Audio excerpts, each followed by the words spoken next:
still have fans. Isn't that cool? I spent a long time here in Breckenridge. You peaked here. I peaked in Breck. There's Clint's. Clint's. Every single day. Breck staple. Breck's always had the best early season pipe, best grooming for half pipe, best park. So it's like, it's just really convenient. The airport's only like 2 hours away now. Just happens to be one of the best ski areas on the planet if you want to compete in snowboarding. It's a big enough town where they can host events like this and award shows. I mean, you're winning an award tonight, right? I am winning, yeah, Trans World Legend Award. Boom. I just think it's really cool that I'm getting it here. I think it's pretty rad. As you should. This is your hometown. I mean, you were kind of at the peak of your career here. You were known as the champ. That's what they all called him back in the day. Glory days. Glory days. Glory days. I'm a strong believer that this is far more of an art than a sport. It's my craft, it's my artwork. I like to show it off to the world. This is just a creative outlet. I love being outside. I love movement. I love just jumping off things. It's not only about the result, it's about how it looks, how the style is in the air. There is the athletic side and the artistic side. I just want to showcase what I'm capable of doing, and I want to represent skiing in a stylish way and hopefully catch some people that don't see skiing often. You really truly ski your best when you're having a good time, and that's when that flow and that creativity happens. That is what our sport is all about. What I think it really comes down to is doing it for yourself. Look at what's being done, what I've done in the past, and where do I want to go?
Just another beautiful day high atop the Rocky Mountains. This is Breckenridge, Colorado, host of the Dude Tour for the 11th year, the home of progression, and this is where the new tricks often originate from. On a beautiful day, glad to have you with us here at the Dude Tour. Alongside free skiing legend Luke Van Valen, I am Todd Harris. Glad to have you with us. And Luke, it does not get much better than this. A little breeze picking up, but so far the conditions have held and the course is an absolute thing of beauty.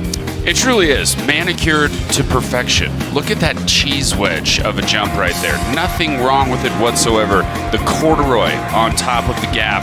And then, of course, a perfectly manicured landing, the Toyota truck standing by for any situation that may require a utility vehicle of that nature. I can neither confirm nor deny that is Luke Van Valen's car that was parked up there. No idea how it got there last night late into the morning, but we will find out and venture to guess that it was after some extensive party. Here we go as we take a look at the start list for today's Slopestyle final. It'll be Fabian Bosch, Oscar Vester, Teal Harley, Alex Boulot-Marchand, Ferdinand Dahl, Andre Rigetli, and the names go on and on. Williams Woods, Ken Worthy, Alex Hall, Evan McCachran, and Henrik Harlow. Luke Van Valen, if you were a betting man, which I know you're not, who would you put your cash down on today? Well, I mean, Henrik Harlow is always a fair bet. He basically won all the major events last year except for the Olympic Games. So he's got hunger, but he's also got tremendous talent. He won this event last year. McCachran and Alex Boulot-Marchand, 2 Canadians that are coming in absolutely firing. But the names just continue. Alex Hall has already taken the top score in the team competition in the gym section. Gus Kenworthy's gotten in there as well.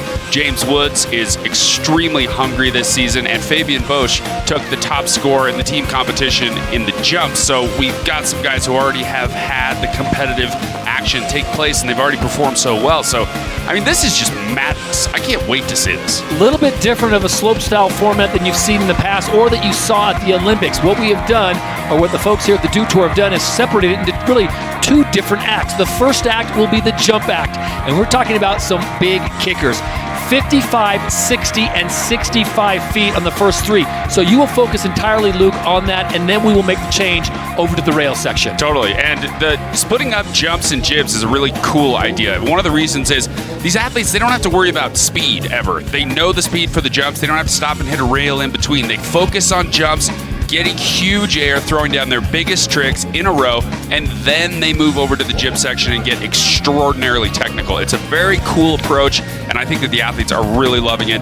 That intensity and just upbeat optimism will certainly be showcased in their desirable displays. And right now, the wind is the only concern that there is, because the sun is out. As Luke mentioned, the course is absolutely groomed. There you see the top, one of the peaks here at Breckenridge, and that is some serious wind picking up on that ridge. Not quite as much down here, but Luke, taking flight off a 65-foot kicker when there's a big gust of wind, not really the best case scenario. Yeah, you definitely want to avoid those gusts. And we can see the flags are kind of steady right now. I think it's important what you said. Like, when it's gusting, when you're coming in and it's calm and then a gust hits you in the air, that's a real problem. But if there's a little bit of a breeze from side to side, it's totally tolerable. There you see the red flags on the lip of the kicker, and they aren't moving quite as much as the Dew Tour flags are on the right side of your screen. So that is the good news. But safety, obviously, is the first priority for the folks here at the Dew Tour. They don't want to send anyone off these kickers unless the conditions are just right. And there you see one of the flags that we were mentioning starting to pick up a little bit, Luke. And the weird thing is it's not really one direction. It's changing from minute to minute. A little bit of a swirl coming up the hill, down. Just a lot of different pressure systems in the area. Of course, yesterday, totally bluebird. We've got a little bit of clouds coming in, but for the most part, visibility is absolutely fantastic. And that's one thing. I mean, it would be another deal entirely from a weather perspective if we were dealing with, foggy conditions, overcast conditions, low light, and wind taking place. But the fact that there's a little bit of wind and it's just basically perfectly sunny, I mean, this is just going to go down. There's no doubt about it. All right, let's take a closer look at this amazing course here for the slopestyle competition in the Stanley behind the build. Snowpark Technologies has been around for 21 years, so we've done probably more than 150 plus 200 events. The Dew Tour is definitely the kickoff of the big competition season of the big 3. Feature 1 for slopestyle course in the jib section is going to be a Stanley branded feature. We kind of start bouncing ideas and feedback and talk to some athletes about what would they like to see, stuff like that. So then we just start kind of modeling everything out, coming down to the final design, and then getting out and starting to build.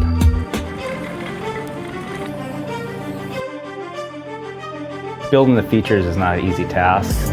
It consists of chop sawing, torching, measuring, cutting, welding, bolting the rails, painting, loading up the rails, shipping the rails, offload in Breckenridge, and take them up the mountain from there.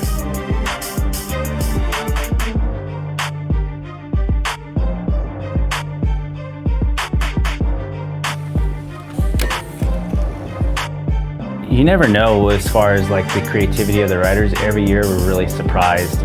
Hi crew, we're here in Breckenridge, Colorado for the first stop of the season. It's the Winter Dew Tour, and this is our first Eyes on the Course.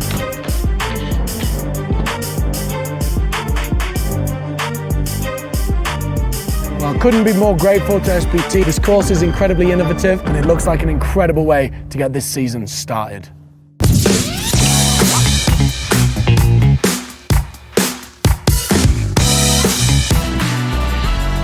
So now you're in the know. That is the Stanley behind the build as we keep our eyes on the peaks here at Breckenridge, Colorado, as the wind is gusting just a little bit, a bit of concern for those who will be venturing across these, as we said, 55, 60, and 65-foot kickers here as we focus primarily on the jump portion of the slopestyle course. After a break, we'll head over to the rail section for more on the current conditions. Let's check in now with Tina Dixon.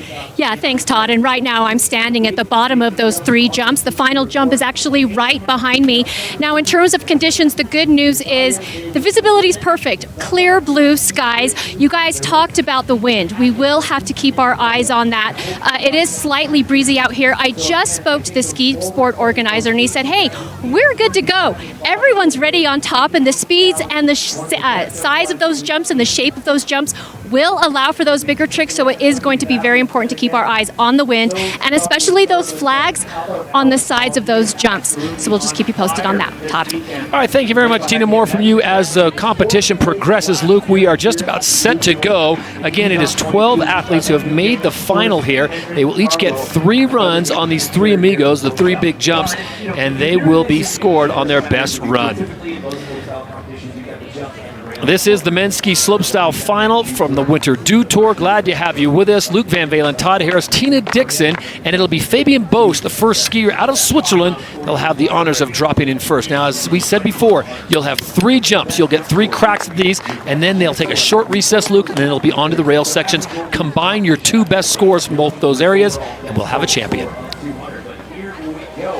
Well, prepare to see the state of sport of free skiing, because 3 jumps in a row with the best in the world is going to be fairly mind-bending. Beautiful initial hit, switch left side, double 1440, now coming in hot. Over the shoulder on a big switch, double misty, 1260. Will we see the double cork? 1620, wow. And we do. Fabian Bosch took the top spot in the team competition with that exact run. And he knows the judges love it. That was just a great way to start things off. The first of 3 runs for Fabian Bosch, just 21 years of age, and he comes in the first hit switch, Luke, and this is his offering. The switch left side, double cork 1440, 4 complete spins, and he grabs double Japan. His right hand goes down under his ski, his left hand locks down as well. Here's the switch, double misty, 1260 safety grab. So extremely complicated tricks right there. One that pops him very deep into the landing. You can see how far he went. That'll of course help him in the amplitude aspect. And I love this left side double cork 16. Watch, he grabs it and falls into this extreme like velocity improvement. I mean, everything speeds up right at that tail end when he gets that grab and drives it down into the landing. Beautiful performance. Nice opening score for Fabian Bosch, an 88.33. He's got 2 more runs to go here in the slopestyle competition as we focus on the jumps. Oscar Wester out of Stockholm, Sweden, set to drop in here. Boy, you talk about the conditions, as Tina mentioned, a little bit of wind coming across the top, but it does not seem to be affecting these guys at all. And left side double cork, 1260 safety grab, fairly basic grab there on double cork 12, which is a very common trick thrown out here. And hard into the forward right side double cork 14. So spinning to his right there. Remember, athletes are encouraged to spin both to the left and to the right. Why? Because it's more difficult, and the people that can really do it well are going to be rewarded for it. So it's become an imperative within slopestyle competition. Great run right there. Grabbing safety a little bit loose maybe. You can see his skis kind of scissor a little bit. Opens up a tiny bit there on that jump at the beginning. But a great setup trick for this switch right side. Double bio 1260. And there's the mute grab. You can see his left hand goes down to the right ski, holding onto it so well. That was a beautiful trick, matching Fabian Bosch there. And here's The right side double cork 14. You can see he kind of lost his grab there and looked for it again. 4 complete spins. Fabian Bosch had an additional 180 and a slightly better grab there in terms of his duration of hold. So much for warming up for these athletes. Yeah. They come out swinging here on run 1 of 3. And the judges are on point now, knowing that these guys are going to bring it from the first to the third runs. Again, we'll have the 3 runs here on the jump features and then take a short halftime break, and then it'll switch over to the rail sections as a 75 drops now for Oscar Vester on run number 1. There you see the wind, a big gust coming down the front of it, and it looks like, I don't know, Luke, might be a time to maybe take a quick hold if you're the next athlete to drop in, which will be Teal Harley. Yes, he's thinking about it. He's wondering if he just maybe had a little bit of bad luck coming in. And that's the situation by the modified super pipe, the course which is just off to the skier's right. And that's just a big gust that came through, redusted everything, and Teal Harley out of Campbell River, Canada is set to go. So the international theme continues. No Americans have gone just yet. Harley came onto the scene about 3 years ago at the Dumont Cup in Maine, has won the Canada Cup, and last year just blasted onto the Canadian national team, took 5th at the Olympic Games in slopestyle. Such an awesome skier to watch. Great style as right there. I mean, the tail grab throughout the entirety of that left side double cork 12 was beautiful. Of course, all these numbers, just a physics reference to degrees of rotation. And when did a 12 become just a stock jump? That was when did that happen? Pretty recently. I mean, the last 5 years or so.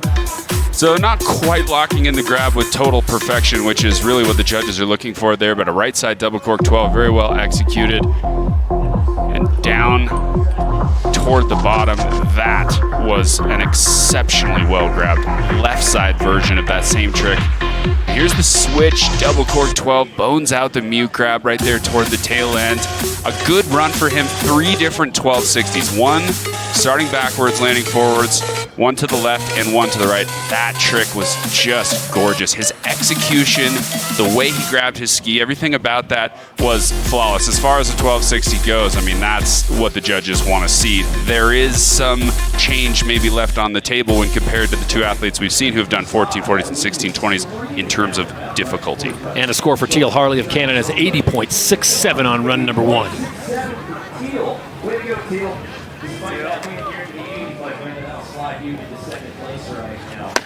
Back to the top of the course here on the slopestyle jump features. This is Alex Boulot-Marchand, another Canadian to drop in. We just saw Teal Harley of Canada. This is a young man from the other side of the country. He comes to us from Quebec, Ontario.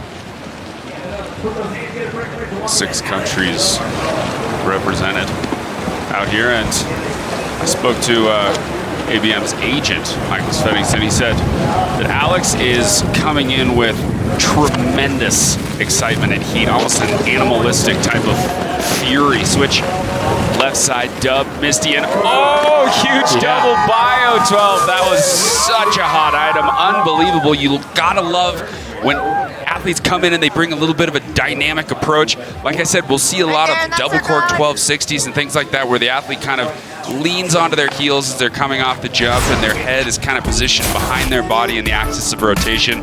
ABM pretty much didn't even touch that axis of spinning. The switch right side, double rodeo 1080, well stomped. Here's the switch to the left, double misty 1260.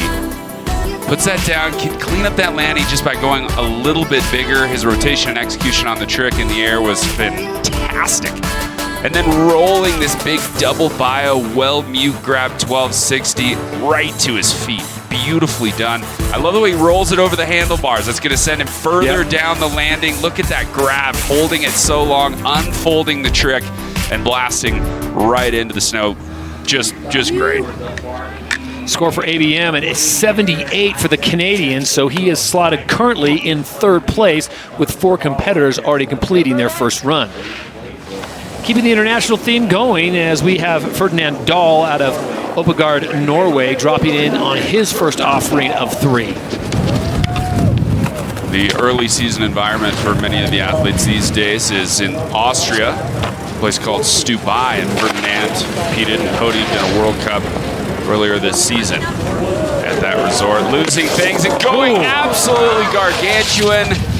Really positive choice right there. I think that he could just tell, whoa, I'm going way too fast coming into this jump. So slowed everything down, opened her up, and just really tried to bring in those cat-like instincts, if you will. Find your feet. What makes these world-class athletes so great is not only the tricks they can do in the air, but Luke, they are great at saving and falling correctly to minimize the damage to the body.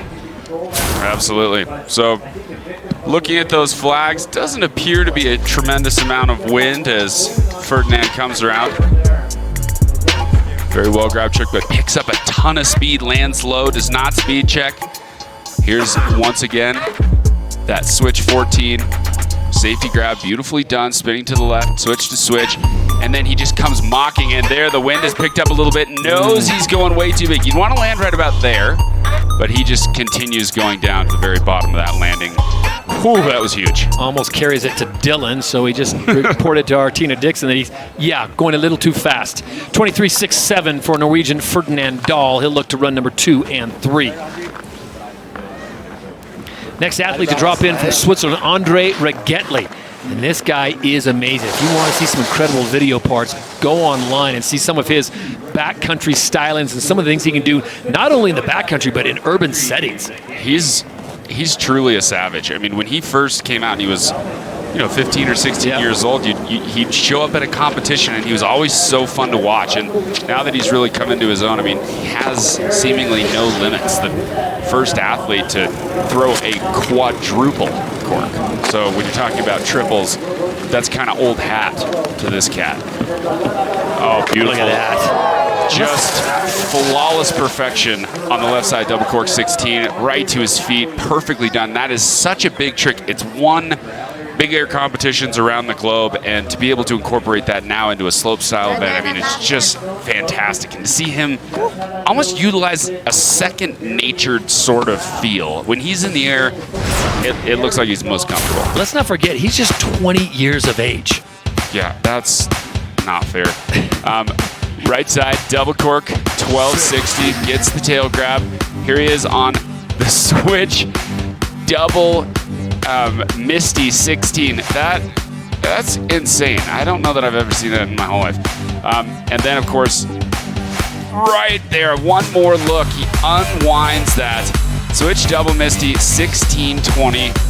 That is just absolutely bonkers. Here's the left side, double 16. So back-to-back double cork 1620s in his run. So that's 4.5 spins for those who aren't interested in counting the 360-degree rotations. Check out the landing, too. Yeah, here he comes. There's the 1080, comes to 1440, and eventually the 1620. And exactly, Todd. Look at the landing. Like he just didn't huck off a 65-foot kicker and go 4 rotations. This will be a big score. A 91.33 for Switzerland's Andre Regetli. The first American to make a venture down this course will be none other than McCrae Williams from beautiful Park City, Utah. Hard to believe that he is the elder statesman in this group at 28 years of age.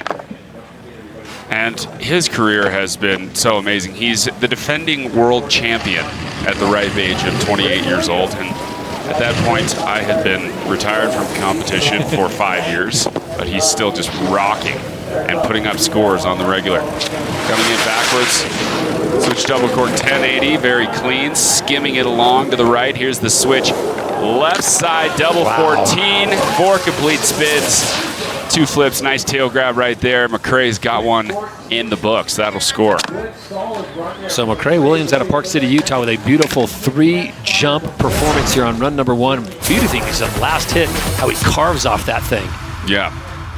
Gotta love that. And he does that also on the second jump. There's the left side double cork, mute grabbed 1260, and he really slides off the takeoff here. And what that kind of equates to on that right side trick is he doesn't get a lot of pop upwards in the air. Not sure if you noticed that, but down at the bottom, the way he carves off that takeoff. I mean, initially, when free skiing first came out, guys were just going off flat-based. But then a gentleman by the name of Mikhail Deschanel came into the game and brought a type of style that was unforeseen and really changed the game, and McCrae Williams following suit.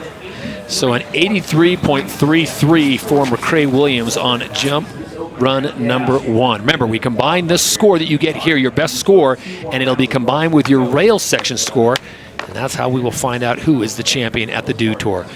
Woodsy, they call him Woodsy. His name is James Woods out of Great Britain, Sheffield. Not known for big kickers and great snow, but they have come to modify the dry mats, or what you call the dry course, and they make it work.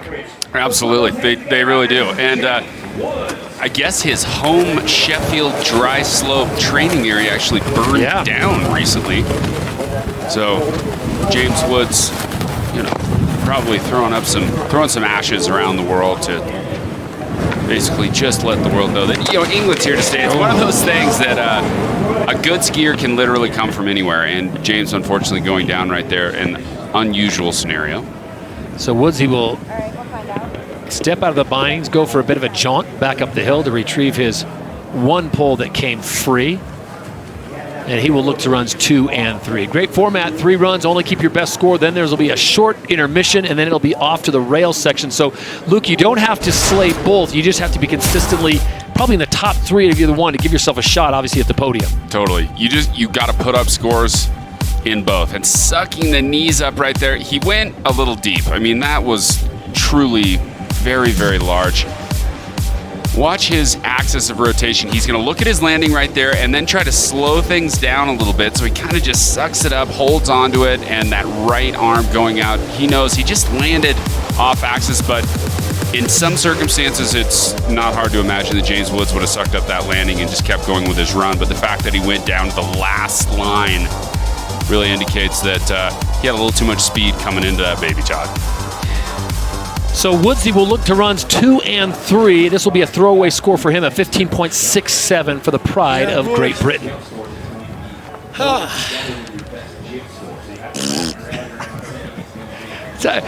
That's how he feels about that last run. Tina, you talked to Woodsy after he collected his goods. What did he think about the course and the wind? Oh, well, you could tell. He was really frustrated, and I asked him if it was wind, and he goes, yeah, of course it was wind. You think that was me? That wasn't me. Kind of half joking, but half serious at the same time. Up until now, all week, they've skied without wind, so to come into a competition and have even just the slightest breeze, I mean, it can throw you off. Oh, no question about it, Luke. You talked about it earlier today. A gust is what you really don't want. Consistent wind, not a big problem as long as it's not hurricane force, but it's that gust when you leave the lip and all of a sudden a 20-mile-an-hour gust hits you as you open up. Yeah, you just can't prepare for that. So we are down to the final 4 competitors in run number 1. This is Gus Kenworthy out of Telluride, Colorado. His mother named him Augustus. We all call him Gus Kenworthy. Dew Tour champion in both 14 and 15, putting on a great show at the Olympics in Pyeongchang, and here he is out of the gate ready to hit these first 3 jumps. Remember, 55, 60, and 65-foot kickers. Right side double cork 1260 right there, dragging a hand on the landing, but we'll make the most of it. Continue onward. Speed, kind of an issue right now, working to get where he needs to be. There's the 1260 to the left. So gets a run to his feet, not an ideal Gus Kenworthy-esque run. A little bit on the ragged side at his standards. Now remember, Gus Kenworthy excels both in the half pipe and the slopestyle course, and showing right now his aerial prowess. But look, it'd be interesting to find out if that was a wind situation or did he just overcook that first or second jump. Looking at the flags right there, I'd say that his first jump really just might have been a situation where he was a little off on his axis of landing right there. A little heavy on the tails right there. Might have touched the hand, could have been just a pole touch. And here's the switch. Left side double cork 1260. Your poles can drag along the snow, but you got to keep your hands off of the ground when you're landing. I mean, that will be most certainly a deduction, but if it's just your pole, you're not going to get docked too much. You'll just get kind of a sloppy landing if you're bending at the waist heavily. Luke, if it's a compression situation where you land so hard and your hands come down and touch, probably not as big a deal as if you need the hands down for balance? That's very well said. Okay. So Gus Kenworthy checks in with a 61, does not seem to be happy with that, and I would not blame him. That is not up to his standard.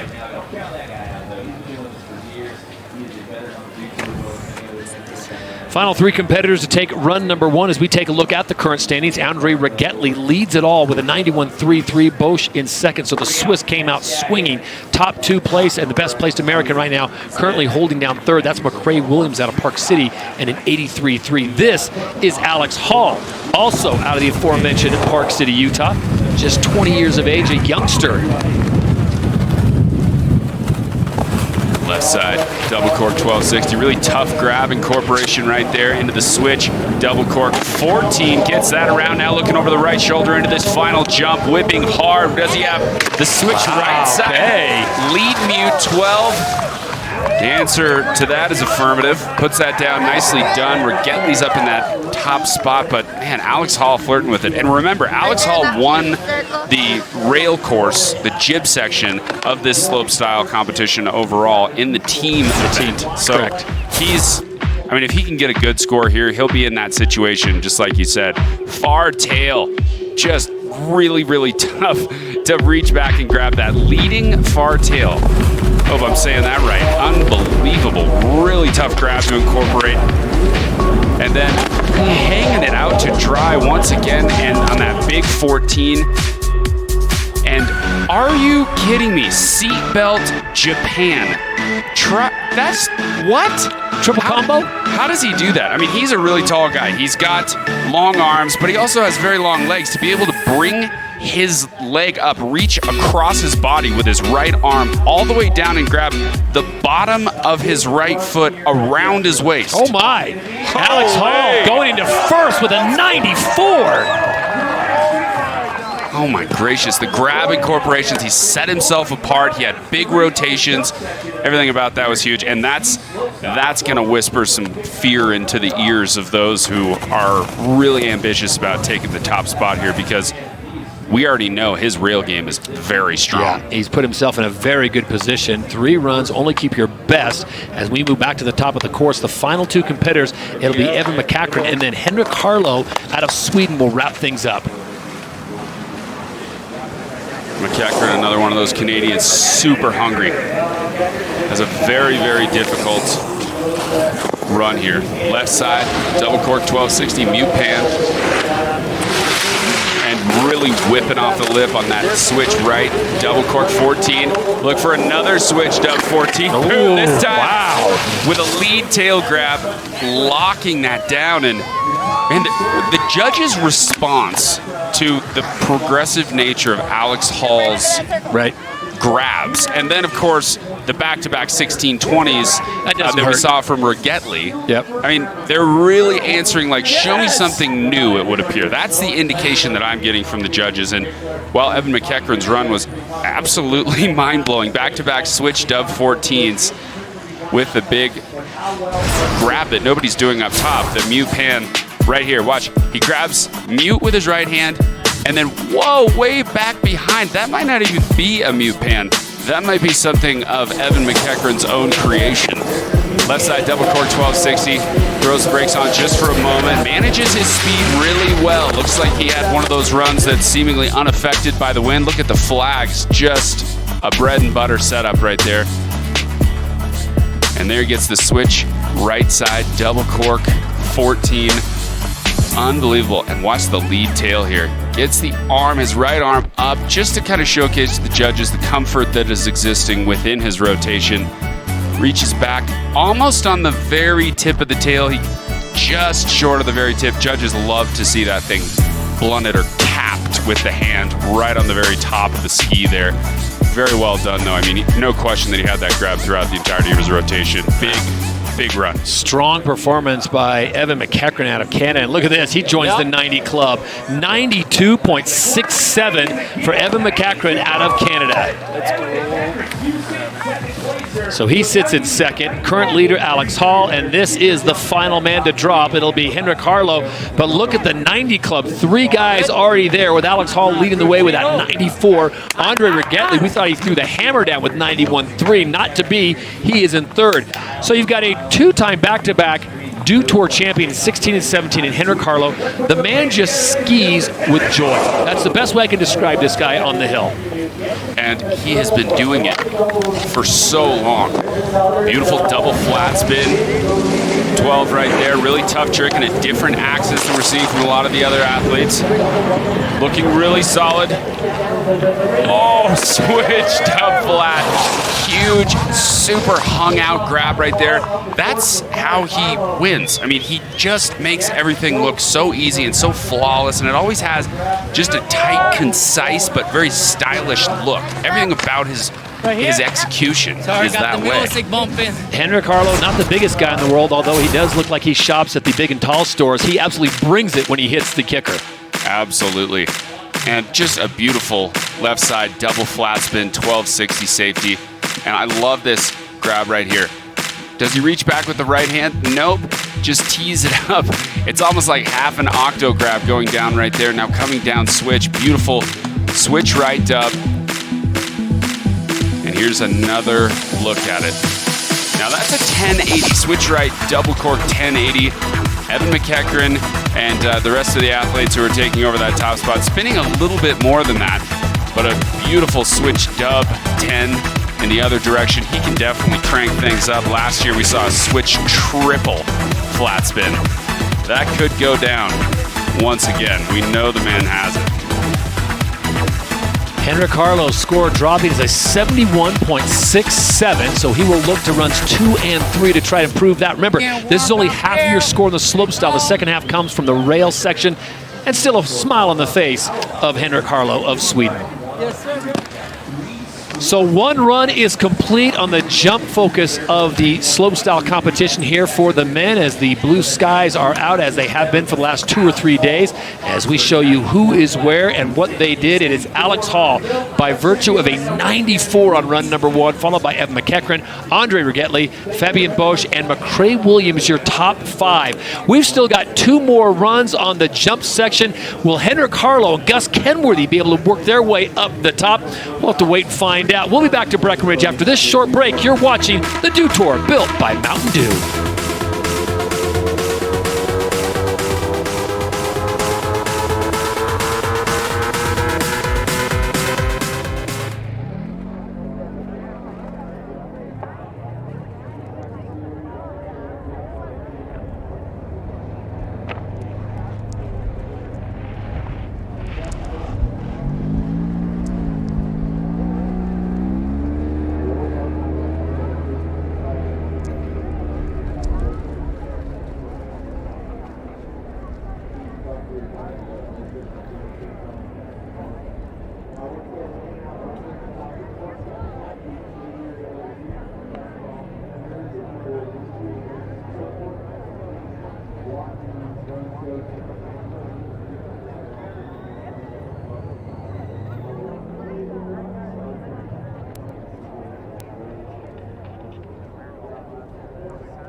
Was your GoPro course preview. You got to look at the rail sections that'll be coming up. We've got 2 more rounds to go here on the jump section. Currently, it's American Alex Hall out of Park City, Utah, leading the way with a 94. Evan McCachran of Canada sits in second, and Andre Rigetley sits in third. Luke, these guys have already done themselves a solid by getting into that 90th club, because whatever you do here on your 3 jump sections, you carry over, and that'll be half your score with the rails. Yeah, so it's a huge contribution to your efforts that are going to come up later. And I mean, the guys that are up top right now, Alex Hall with a 94, and the fact that he's already shown that he can get into the 90s in the jib section. I mean, he stands in a very, very solid position to maybe win the 2018 Dew Tour. And Andre Rigetley, switch double Misty 1620. Unreal. And then, of course, you know, Evan McCachran coming in with that lead tail grab on the switch dub 14. Beautiful stuff. And I mean, Alex Hall just kind of coming out of nowhere with the most progressive grab and flip combinations to take the top spot. The judges loved it. Such challenging integration of grab and spin. It's unbelievable. So here we go, the second of 3 rounds, and top man going into this thing will be Alex Hall. As you see, Fabian Bosch going through the muscle memory, thinking about what he needs to do. And look, his first run score was solid. He came out swinging. The first guy to drop in, and the judges responded with an 88. So he's in a good neighborhood right now. The upper 80s, remember, with the rail section still to come, and this being half your score. He can clean things up too. He was a little bit off on his landing of his final jump, so I think that can be cleaned up. Switch left side, double 14, double Japan, the name of that grab. Switch double Misty 12. Andre Rigetley went an additional 360 right there. Boom! Left side dub 16, much cleaner right there for Fabian Bosch, the man out of Switzerland, and he has topped the podium at big air competitions everywhere, including X Games, and I mean, his abilities in the air are unbelievable. There's a video going around of him doing a Superman triple front flip, and it is one of the most enticing things to watch. It's just crazy. I mean, he's so good. Switch double Misty to the right, and here's where he reaches back, locks in that grab, turns his ski. Look at, he's pushing his ski. It's like a rubber band to just slam him through the entirety of that 4.5 spins. So Fabian Bosch sitting on an 88.33. Oh, throw that away because you're going to the 90 club. 92 even for Fabian Bosch, moves him into 3rd place. So the judges certainly responding to the offering of Fabian Bosch as we go back to the top of the course. Remember, it's 3 jumps, 55, 60, and 65 feet. Oscar Vester now dropping in with that 75, which he would love to get rid of.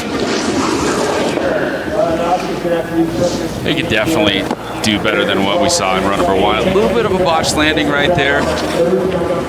Super small mistake, but not getting that one around. So, wow, the pressure is now on to load up that score a little bit more in run number 3. Luke, was that a byproduct of landing of jump number 1, or did he just miscall it on jump 2? You know, it's hard to say. Maybe the replay will indicate what the answer to that question is, but he was a little bit slow on kind of his off the lip, off the takeoff, how he started this trick. Because there he's finishing his 900, and he's still got a whole nother flip to go. Yeah. He might have thought he was going to be going a lot bigger. Watch, he's just coming around to forward, and he's got a whole nother flip to go. Dives under, not enough hang time right there.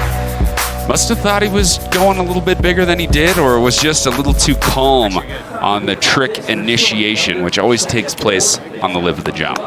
Teal Harley from beautiful Campbell River in British Columbia, sitting on an 80.67. Remember, he was, I don't say plagued with the wind early on, but the wind certainly has died down just a little bit from when we started this competition on run number 1. Well, Teal got a good score. He's in the 80s. Hopefully he'll add on some additional action here. Wow, that's definitely an improvement on that switch double.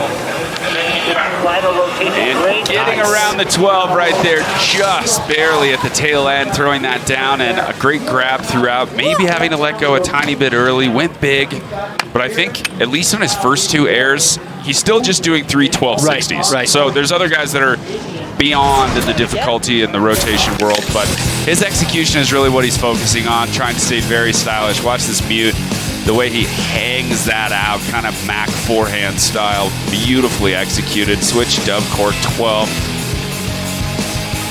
And way out on the nose and just poking it. You see the control element there? The judges love that. They respond in a different way. If you do something that's really complicated, say you swung the craziest trick in the world, but you weren't clean, you didn't hold your grab, you're not going to see the type of score that you would hope.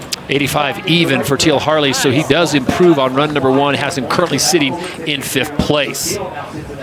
Keep the Canadian theme going. This is the man simply known as ABM, Alex Boulot-Marchand, out of Quebec, Canada. Threw in a 78.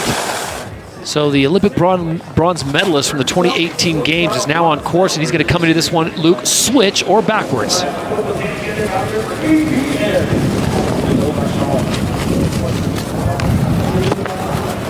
Well, so far, so good. Great amplitude there, and a solid landing to boot. Switch double bio 1260, super solid. Going huge on these jumps so far. This time, just right into the sweet spot on that landing. A forward, left side double bio 1260. And kind of what I mentioned in his first run is that he's taking some different approaches with the axes that he's spinning on. It's, you know, sometimes you watch like a high dive competition and everyone's doing the same trick. He's doing some different things, and he's doing them very well. Catching some serious air right there on that switch. Right double 1080, and then here's the switch double misty 1260 spun to the left. Great safety grab, and I love this trick. Big old mute grab, rolls over the shoulders once again on the second portion, the second flip in that forward double misty 1260. A double misty, a really difficult trick. The first person I ever saw do that was actually World Skiing Invitational Big Air in Whistler, Justin Dory. And it's a tough trick. It's, you know, big risk, big reward oftentimes, and if you're short on speed, popping off the tips is always a helpful way to do it. Nice improvement, almost a 10-point plus improvement for ABM. Alex Boulot-Marchand of Canada now sitting with an 88.3. Ferdinand Dahl now, young man that needs to get up and go. Strapped with that 23.67, having a crash as we saw on the first run. Remember, there's much more wind on run number 1, not seeming to be the case now as it has died down here in the early afternoon in Breckenridge. So Dahl stepping up for a mulligan. Switch 720 right there. Looks like he's gonna just toss this run away as well. Be interesting to know what exactly went down on that first jump, which compelled him to stop that intensity, which we were ready to see throughout that run. I mean, it just didn't have that consistent righteousness. And I know you noticed the announcer jinx there, as I soon mentioned the wind dying down. Mother Nature sent a gust to just let me know who's in charge. You know, sometimes when the wind is blowing and it's plagued you prior, any sensitivity toward that can cause a little bit of a mental block to going on. Probably taking a look at the flags. Just switch 7. Probably would have been fine to do the tricks he wanted to do, but man, mentally it can be so tough if the wind is coming along. Sometimes an athlete will just say, no way. So Ferdinand Dahl not feeling it there. His score does improve, though, up to a 51. Remember, this is 50% of your scores. We still have to move over to the rail yard, and they will get 3 cracks at that course as well. Andre Rigetli, first man to dip into the 90s in the competition. He threw down a 91.33, and Luke, at the time we thought, wow, we may have just seen the winning run. Not so much, as 3 other guys followed suit with 94s, 92s, 92.67, with Hall, McCachran, and Bosch all joining in. Well, watch this trick he throws down on the second jump. It's the right side double cork 1260, well executed, solid tail grab. Switch double misty 1620, unbelievable trick, and hard over the left shoulder and the left side double cork 16, perfect landing, feet together, just comfort, like he's just walking down the stairs or something. I mean, I can't find a comparison that really shines light on how easy he made that landing look. It's flawless. And here's that first right side double cork 1260 tail grab. Looks like he was searching. No, he locked in the grab there. Put it down. His skis, the tips of his skis, not maybe a perfect crossing of the skis. I'm just trying to be as judgmental as possible to try to figure out why this wouldn't somehow go up into the top spot. The back-to-back 16s, just amazing. Maybe not capped on that tail grab, which basically indicates that he needs to go all the way to the tip of that. Wow, a bit of a surprise there. Not an improvement on his first run, but it's still a 90, so he'll stay with the 91.33 and look to run 3. Wow, that picture says it all. Beautiful day here in Breckenridge, Colorado. Slight breeze has been blowing early in the competition here as McCrae Williams gets set to drop on his second run. McCrae, oldest competitor here at 28 years of age. His first run score was an 83.33.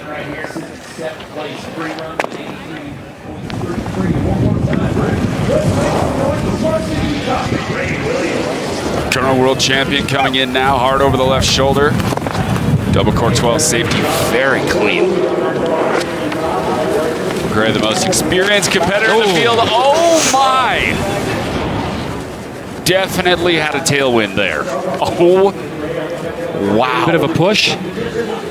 The fact that, I just want to maybe go back to what you said, Todd, about these guys being able to fall correctly, or at least minimize the damage.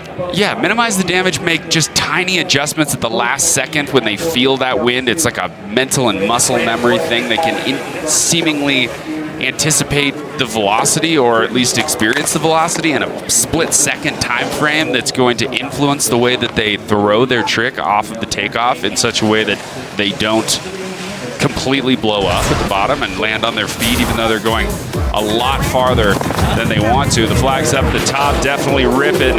Tailwind for sure. Look at this. Whoa, all the way to the bottom right there. And the way he slaps back, you just know the impact down there.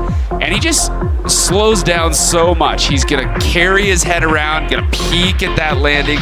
Oh, he knows it's coming, but does so well with the impact of having landed basically in the valley between two behemoth jumps. So McCrae Williams gets a 14, but that becomes a throwaway. He'll sit on the 83.3 and have one more run. Now you see the flags. Momentarily, they kind of sit quietly and wait for someone to come down before they pick up Alex Hall. Alex Hall leads the way with a 92.67 for Canada's Evan McCachran, and Fabian Bosch sitting on a 92 currently in third place. Remember, this is just half of the score for the slopestyle. Still have to head over to the rail yard to see what they can do there for the other half of their overall score. James Woods now looking for something big here. Woodsy having issues on run number 1. 15.67, telling Tina Dixon it was not him, it was the wind. Well, fortunately for him, the wind looking quite mild.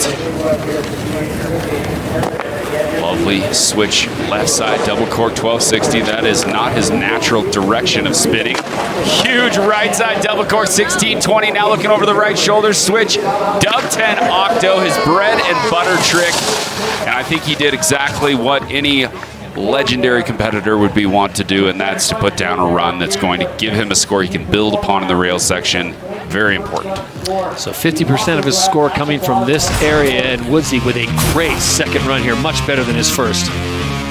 And watch the way that he drops hard, flexing his hips out, just cranking every muscle in his body to swing around the additional 360. There's that, he grabs, not lead tail, he grabs behind him. So if you can imagine spinning to the left and reaching back with your right hand and grabbing the heel of your right foot, basically, if you're in your living room just watching this event, and then trying to turn the other way, it creates this pretzel feeling within your body where your muscles are going against one another, and his ability to swing all that together, really amazing. Also his classic trick, the seemingly double jointed ankles of James Woods, always astound. So James Woods goes from a 15.67 to an 87 on run number 2. Thanks for bearing with me being grumpy, everyone. Let's Alex Hall is the leader with a 94. He still has to take his second run as we are in the midst of the second run of 3. Only issue today has not been the skies, it has not been the course, it has been a little bit of wind. It has not been consistent wind, so hard to plan for, and that's exactly what Gus Kenworthy will have to do now, having issues on his first run, only picking up a 61.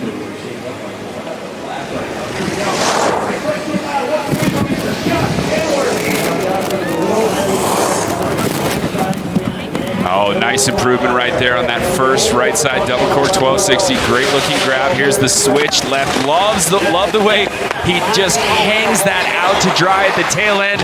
And there's a left side double cork 1620, a popular trick in today's competition. Beautifully executed right there from Gus. The one question maybe was on the tail grab throughout his rotation there. But truly a massive improvement from what we saw in run number 1. There's that right side double cork 12, and watch the second half of this rotation. Spins hard and then slows it way down on that right-handed safety grab, and just reaches up and grabs it, and then just opens his body, lets everything happen naturally. That is comfort and joy. It's the holiday season. Sure. Gotta love that. And here he cranks in, had the tail grab nicely. They'll definitely give him that. Could do with a tiny bit more amplitude on that final jump, but really, if I know Gus Kenworthy, he was just wanting to put this run to his feet, get a solid score so that he has something to build upon in the rails, and he's still in many ways in the competition here, so well done on that. He's got another run. Kenworthy looking for a big score as 4 athletes have already gone into the 90s. He'll go into the 80s, so a 20-point improvement for Kenworthy, and 81 for him on jump section number 2.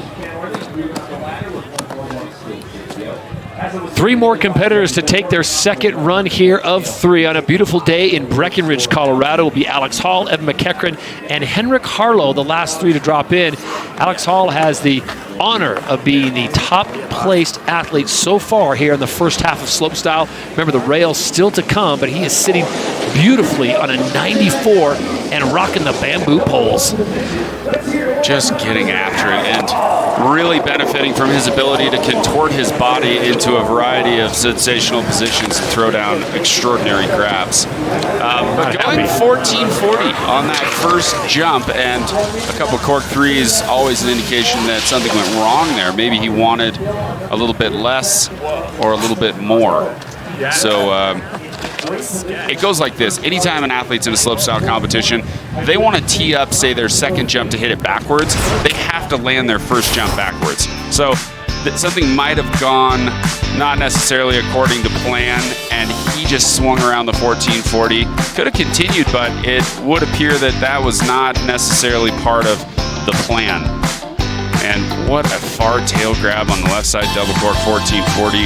Had he continued and made something up, I mean, he probably still would have scored very well. Yeah, so this is a throwaway for him, that 42. Alex Hall, though, no frown on his face. He's still sitting with the 94 from run number 1. Final 2 men to take their second run of 3. Evan McEachran currently sitting in second place. Got to feel comfortable when you got a 90-plus score in your back pocket. No question about that. McEachran coming in hot now. Winding it up, just slamming his boots down in that last 360 of his rotation. There's the switch right side, double 1440 down into the bottom. Switch left side, dub 14 to the bottom. Huge air right there, and holding onto it, exceptional amplitude. Remember, amplitude is a huge part of skiing, whether it's in half pipe, slopestyle, big air, any of the facets of competitive competition for free skiing. The fact that he went big right there, that's huge. That's only going to help him out. Left side, double cork 12, mute pan now coming in, looking over that right shoulder. Hard to tell about the grabs there. Here's the instant replay. Grabs, maybe a little gargoyle grab right there, which is essentially a safety and then sort of an inside crit, if you will. Reaching down, double grabbing at the very least on that right side, double cork 14. Beautifully done. So Evan McEachran's second offering not as good as his first, an 89.33, so he will stay with the 92.6 and look to run number 3. Last man to drop in will be the smiling Swede, Henrik Harlow. First run score was a 71.67. Luke, what does he need to bring to get himself into the illustrious 90 club? Well, he just needs to basically be Henrik Harlow. He just needs to bring in some of those nose butter double corks, maybe that triple that we've seen from him in the past, the switch triple 12 flat spin. He just needs to step it up a little bit in terms of the difficulty of his tricks. Beautiful double flat spin 1260. That's a great start for him. There's the switch right side, double 10. Needs something big right here, down near the bottom. And there's the switch triple 1260 mute crowd. The first triple that we've seen of the day. Wow, hello, Henrik Harlow. I think he's going to enter the conversation with some fairly serious wind at his back. That is a nice conversation to be in because his rails are not terrible either. So he's going to come into this thing and hopefully join that 90 club and then put all the pressure on the rest of the field as we make the move over to the rail section. I love this double flat spinning rotation. His head drops down again. Comes around to 1080. One more for the 12. Little bit splayed, a little bit straddled on the landing. Felt the impact there, but held onto it to not drag a hand.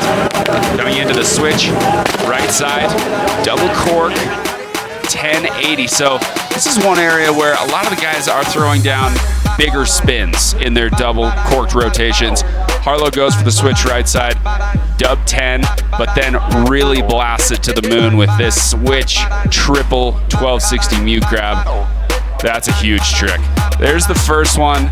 His feet come up around a second time, and here's the third, and he sneaks his tips back underneath to the landing.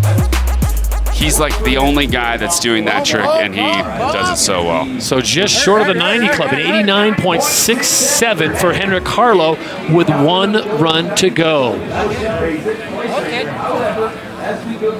Alex Hall continues to lead the way by virtue of that first run, 94 for more. And him, let's check in with Tina. Oh, well, I just talked to him after that second run, and he said, I didn't mean to do that 1440 on the first jump. That was an accident. He said he just set his skis too hard and kept rotating. And then he kind of started joking around about doing a 1620 because that would actually set him up better for that second jump.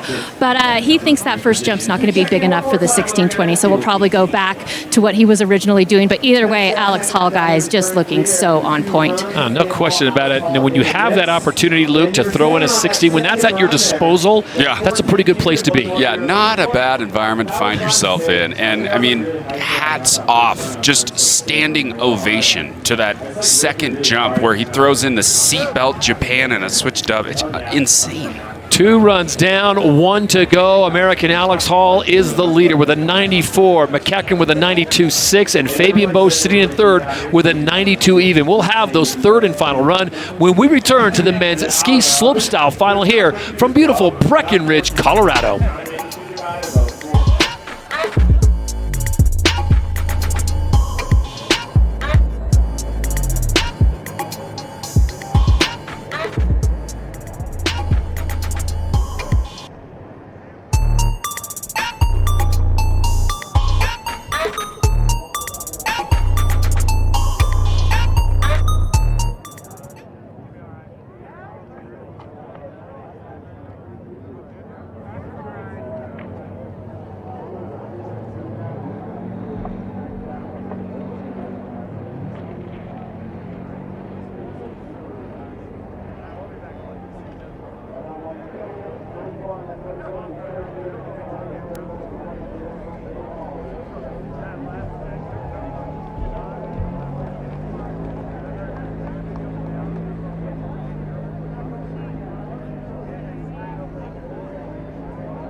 All good?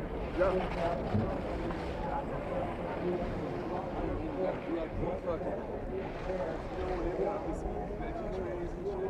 Me too. You got a heater in there too.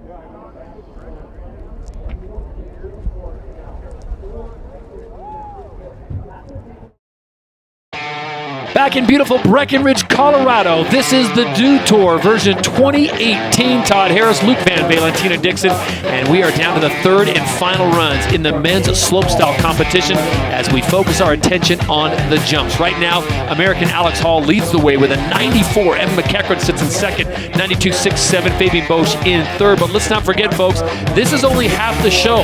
This is only half the sandwich because we still have to make the jump over to the rail features, and so a lot of guys still in contention, especially when you could jump like this. Yeah, I mean, this gentleman, Andre Rigetli, is a little bit out of his mind. Then Evan McEachran comes through, and he's swinging massive tricks, back-to-back switch 14s. And then Henrik Harlow comes into the equation from way back in the back with the switch triple 1260. If he adds a little more bacon maybe to that second jump, we might be able to see him really get into a spot that's a little bit closer to the top. Alex Hall holding it down with that particular trick added to the other mind-bendingly challenging maneuvers he's accomplished thus far. Man currently sitting in third place is Switzerland's Fabian Bosch with a 92, and this is where you go avec sizzle.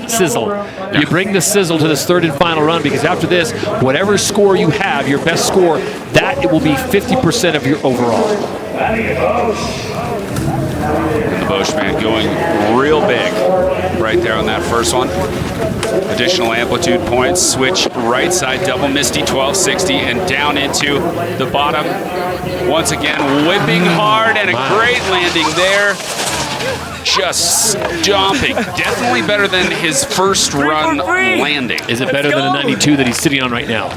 You know what? It's really hard to say, because he went bigger on his first jump, which is always going to be great. All of the tricks were seemingly very much locked in at that point. There's a look at that first jump. He carries it down to the third line, folds a little at the waist, but that's just due to the impact of going so massive. Switch right side, double cork 1260. The fact that he's doing that trick to the right, very challenging. Let's look at the grab here. Watch his right hand. Oh yeah, right on the tip of the tail, driving with his grab, holding onto it for such a long time. And a super solid landing. Man, if that's got to be an improvement. And it is indeed a 93.3, so Fabian Bosch jumps into second place. And now he can focus his attention on the rails. And what a great situation he finds himself with a 93.3 as Oscar Vester now looks and says, wow, I got to follow that. Well, he's in a world of hurt right now, figuratively speaking, because he's got a 75, Luke. And if he has to carry a 75 into the rail section, he's going to need a monster score to even be in the conversation. Well, he's got profound skills. He just needs to put it all together. He's been struggling a little bit with the wind, with the speed today. Drops into what plagued him prior, the switch, right side double cork, 12, and this time comes around nicely, right double cork 1440 out of the switch double misty 12. Very, very clean run, definitely his best so far. I think he'll be throwing away that 75 and pursuing something a little closer to the 80, between 80 and 90. I don't think he's going to break into the 90s with that particular run, but definitely good to see him throw one down. Really splayed at the beginning of that, but a good landing, holding on to it, coming into the switch double misty 1260 with such a late second flip, but gets it around this time, and then hard over the right shoulder into the double 14. 4 complete spins, 2 flips. Let's look at this grab here. Oh yeah, right up on the tip of the tail with that left hand. Way to flip out of it. Very nice, very good run. Given a lot of thought to this third and final run for Oscar Vester, as the score has yet to drop. Luke, I got to ask you this question while we have a moment. The same equipment that they're skiing on here, will they be carrying that same gear over to the rail section? Most likely. Some of the athletes might switch up skis if they have the exact same thing, but most likely. 87.67, so Oscar Vester into 7th place, which is hard to believe, a 7th place with an 87. Yeah, that's wild. That just really shines light on how wild the day has been. Weather-wise, the day has been absolutely beautiful here with a little bit of wind, but the wind has calmed down by virtue of looking at those red flags there on the kicker. Those kickers, if you were wondering, 55, 60, and 65 feet, Luke. But they are traveling much further than that when you look at the point of takeoff to where they are actually landing in the sweet spot as Teal Harley of Canada looks to his third and final run. Right now, he is sitting on a best score of 85. Just absolutely crazy competition to see that top score, which is half of the overall score the athletes will have, being at a 94 by Alex Hall. Teal Harley, right side, double cork, 12, going big, kind of opening up at the last minute, but not going to be happy with that, and a monstrosity of a switch 540 right there into the left side 5. Landing gear down, solid little tail grab, something fun to watch. Teal Harley, when just playing around, oftentimes makes me wish personally I was just a little bit better skier. Amazing stuff, very smooth, and just a little too big on that first jump. So he will have to hold on to the 85 that he got on run number 2, and now his attention, like those before him, will now be focused on the rails. Going into this jump, a little too much speed. The right side dub cork has to open up and slow things down a little bit right there with that well-timed straddle. And this switch 5 is kind of what I'm talking about. Just zero body movement in the air. Everything is just occurring. It's a miracle of physics. It's just naturally happening. So the 40 is a throwaway, the 85 is what he takes, and that has him currently in 9th place. There's some folks feeling adventurous today here in Breckenridge, Colorado, as they make their way in search of fresh tracks. That certainly would have been the case earlier this week when Mother Nature dropped about 6 inches of fresh on a Wednesday night. But since then, it has been Bluebird here in Breckenridge as the Dew Tour has come back to town. You are now looking at Alex Boulot-Marchand of Canada. Nice switch right side, double. Very solid grab. Whoa, switch triple, 1260 right there. Boulot-Marchand definitely picking things up, and there's the double misty 12, adding so much heat to his run in the midsection, but falls on his easier trick, the one he had done countless times today with seemingly little effort. Oh, if only you would have landed that. We'd get to see him put up big numbers. He may have left a huge divot on the landing area, that third and final jump, as he unbuckles to make sure everything's okay. And it's smarting just a bit. Oh my gracious, the switch triple coming in. The only other guy we've seen throw a triple today was Henrik Harlow. And here's the first item of business, switch right side, double rodeo 10, and here's the second. There's one flip, here's the second. Comes around and he goes for a third. Watch landing. Boom. Done. And coming in, he's like, yes, okay, I got all the steam that I could possibly need. That's what I was going for. He knew he wanted to increase his score. Switch triple. Wow, on a 60-foot tabletop, him probably flying upwards of 90 feet from takeoff to his landing. And just a tiny bit short on this forward double misty 12. Locks in the grab, sees the landing, lets go, sucks the knees up. But just short.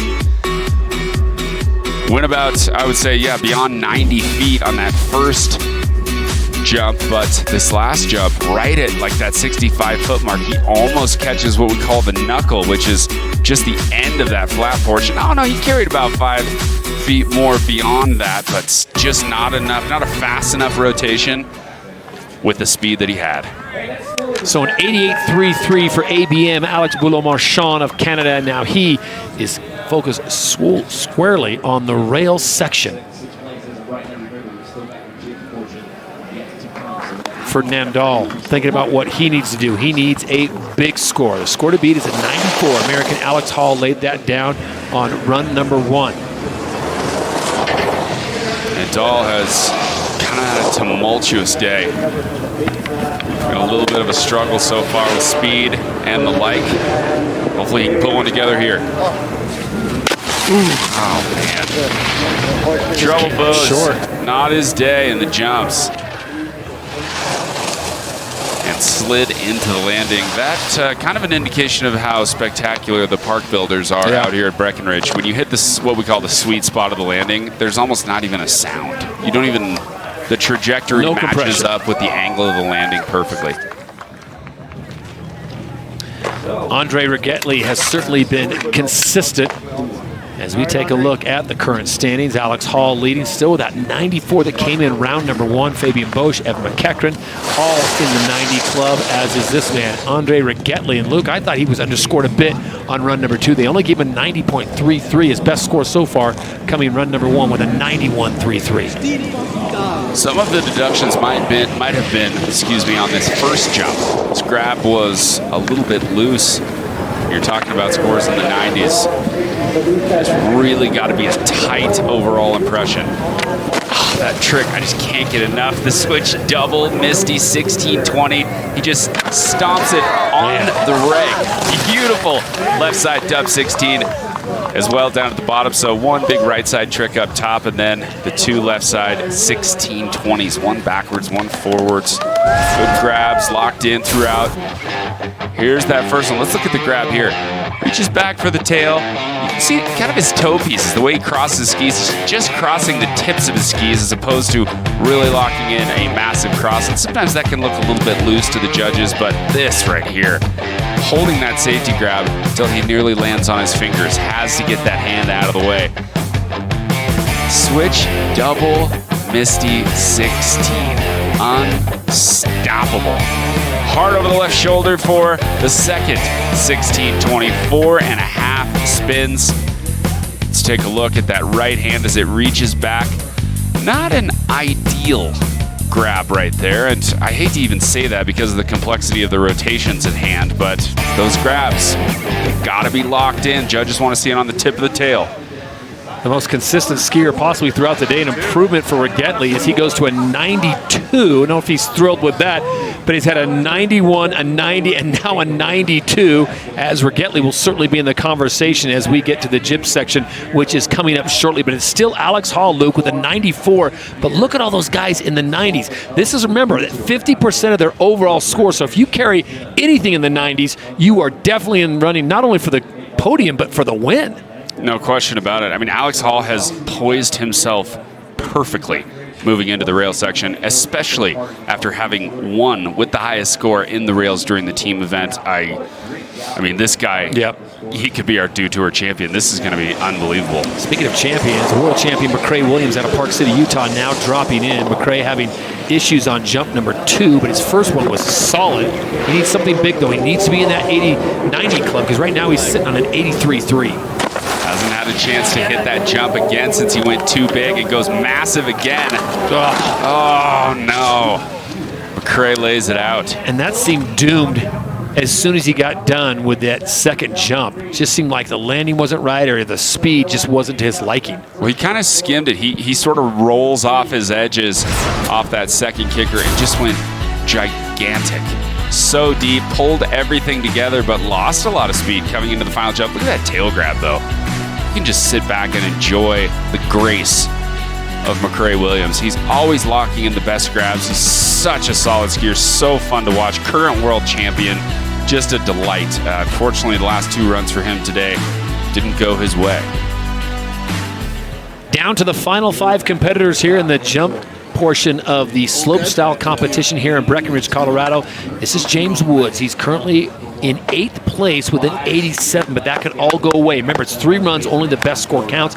Speaking of best scores, it's American Alex Hall who has that best score with a 94. And remember, he hasn't even taken his 3rd and final jump as of yet.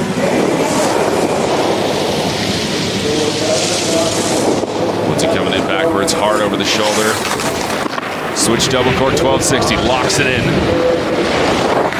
Now over the right. His natural direction of spinning. Big old dub 16. Gorgeous stuff right there as he comes into the bottom. Oh, gigantic. Switch dub octo grab. That was definitely better than his prior run, which scored an 87. Everything about that was just clean. I loved how big he went on those jumps and how he maintained his composure despite no doubt experiencing some fairly massive impacts. Beautiful stuff. Love watching James ski. There's that safety grab as he comes around on the switch left, double cork 1260. And watch him just crank over the right shoulder. Locking in that tail grab, not quite once again on the very tip of the tail, but definitely held the grab throughout the entirety of the rotation. Dips his head down on that right side, double cork 1080 octo. Watch this grab. Right hand to the tail, left hand to the nose of the other, and then he buckles his ankles together, just contorts everything. That grab invented by a gentleman out of Quebec, Charles Gagne, the name. An 88 for James Wood, so it is a slight improvement as he goes into 7th place.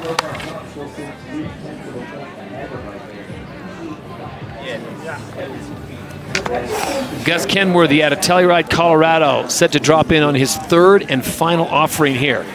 Kenworthy brought a 61 and an 81. He needs to be in that 90 category, and as you look to his rail abilities, Luke, where do you think Gus needs to be as far as a score to have himself in the running to take the title? I mean, high 80s. High 80s. It would be amazing if he could get into the 90s, but his rail skills certainly are very strong. Falling out just at the right time. Beautiful landing there on the right side. Double cork. Now switch left side, dub 12. Nicely done. Will he spin the 16 here? Yes! Oh, my. And he goes giant. Kenworthy matching many of the athletes who find themselves in the top 5 with that 1620. That's man, that is such a tough trick. TJ Schiller, an individual in a big air competition, who took the gold medal with that very trick, and it just went from a 1260 to a 1440 to a 16 in this constantly evolving and progressing sport. Beautiful grab right there. Left-handed mute grab from Gus Kenworthy on the switch right side, dub 10. Oh man, and then the switch left, dub 12. Love the way he spins this trick. It comes around, there's the 900, and then he falls from the sky in a way that just breathes general athleticism. It's amazing how he can slow everything down and spot that landing and just put the gear down and just ski away so smoothly. Oh yes. Looks like he got the grab on the 2nd try there and did hold it for a substantial amount of time. So it is an improvement for Kenworthy. It's an 84.33. So that is the score he will take to the rail section of the slopestyle course. Well, Alex Hall was sitting very happy in the catbird seat, so to speak, with a 94. And now there's 4 guys all within 2 points of his 94. So Alex Hall, knowing that he'd love to give himself a little more breathing room than just less than a point to 2nd place in Fabien Bosch, how would you rate his rail features for Alex Hall? How is he going to fare over there? Sensational. There you 10. I encourage anyone who is at home to attempt this next grab just sitting. Try to reach around your body with your right hand and grab the bottom of your right foot. Over your left leg, grab the bottom of your right foot. He just threw that down in that last trick, and boom, Hall takes it to his feet again. A little bit short maybe on the rotation, probably not going to increase his very ample 94, but he's just got grab combinations within the big tricks that are quite nuts. And you see at that landing on the 3rd and final jump, he caught that left hand, and Mother Nature was not kind as he dropped out of the sky, full impact.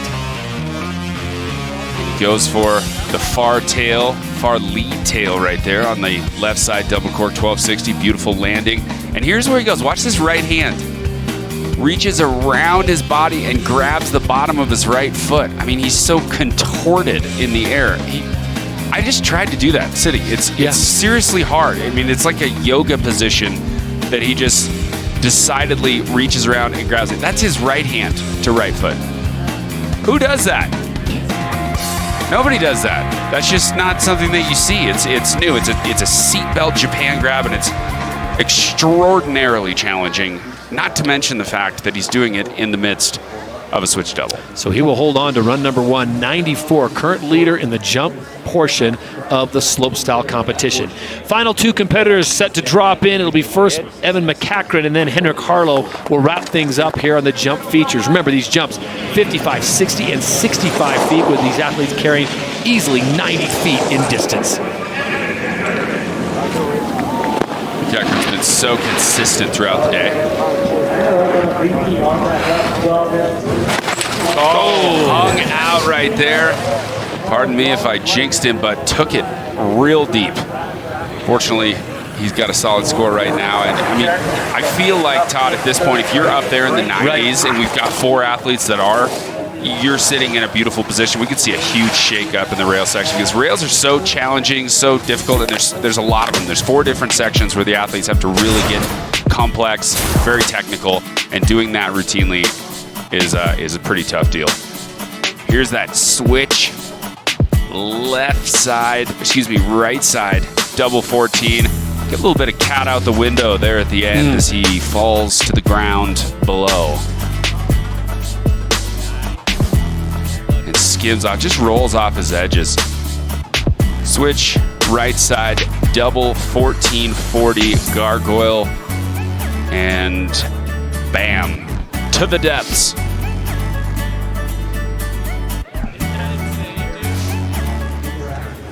It all comes down to this as we take a look at the current standings. Alex Hall will either be in first or second heading over to the rail section because there's one competitor to go, and that's Henrik Harlow, the man on your screen right now, set to drop in. Harlow currently sitting in 5th place, just outside of the 90 with an 89.67. We remind you, this is only half of your slopestyle score. Whatever you take here, this is half of what you get, and then the rails will be the other half. The most experienced athlete in the field. I remember when he was about 13 years of age, showing up to competitions with his dad in tow. His dad dragging him along to sign the forms so that he could compete and not getting around that switch right side, dub 10.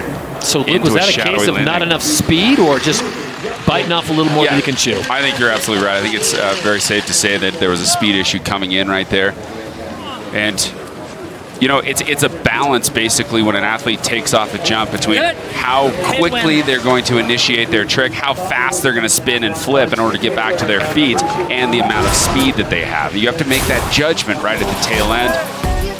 And here he is. He's going to take a peek, sucks the knees way up to try to get that around. And had he caught the outside edges, that could have been troublesome, but Henrik Harlow dealing very well with that misfortune. Coming around right there and sucking him up.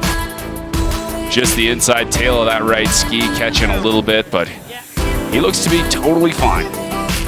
So Henrik making his way to the bottom. This is a throwaway score of 20, so he goes to the rail features now with an 89.67, which is half his score. As we set it down to Tina, who is with Henrik Harlow. Yeah, the defending champion. You still have that score, 89 in the 89s. 50% of the score is jumps. Overall, what's your assessment of what you were able to do up here? What about it? Sorry? Yeah, what's your thoughts on your score and what you were able to do? I'm very stoked with my run. I think I got a little bit of a low score for it because I think it was like the only triple and the only double rodeo, and I went big and I grabbed, and I think just a little bit of a low score, but 89 should be good enough to do a little bit better on the rails. Hopefully the judges give me a little extra there instead. Yeah, I mean, 89 is a great score heading into the rails. What are your thoughts on that, and how are you feeling? We've seen you in that park already, and we know you can ride that stuff. Yeah, it is what it is. I'm just gonna go with it, and I would have liked to be in the 90s from the jumps, but that's not the case this time, so I'm gonna have to go a little extra hard on the rails. Oh, that's scary, you guys. Henrik Harlow getting a little subtle campaigning into the judges for a little extra love here in the Rocky Mountains as he checks in. And 5th place with an 89.67 after the jump features. We take a look at the standings. After 3 runs, it is Alex Hall. He threw it down on run number 1, a 94. Fabian Bosch with a 93. McEachran in the 90 club with a 92.67. And Andre Rigetli with a 92. Henrik on the outside looking in. As Tina pointed out, 50% of your score comes from this jump section. As we take a look at the leader, Alex Hall, the man of the hour, as he takes a look at the jib course. What will he have to do? What can he do to combine with that 94? It should be a thing of beauty. Alex Hall, once again, the top man after 3 runs with 94 in his account as he looks to the jib section and what he can throw down for a possible overall title here at the Dew Tour. We'll be back after a short break in a moment. You're watching the Dew Tour, built by Mountain Dew.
I've asked myself a million times why I listen to music when I ride, and I think it's just because there's a bunch of crap going on up there. So it's really nice to be able to block that stuff out, especially at contests. The way that you ride can be, sort of amplified by the song you put with it. I usually like to listen to a little bit of rap to get you juiced up. Sometimes you overamp and blast too big and you're like, okay, next time maybe I'll tone it back a little bit, listen to something chiller. I think traveling has made me even more into music because I always have my headphones with me for every mood, feeling. Yeah, my Spotify playlist is pretty big. Snowboarding and music are two of the biggest influences in my life outside of my friends and family. There's no wrong time to listen to some music.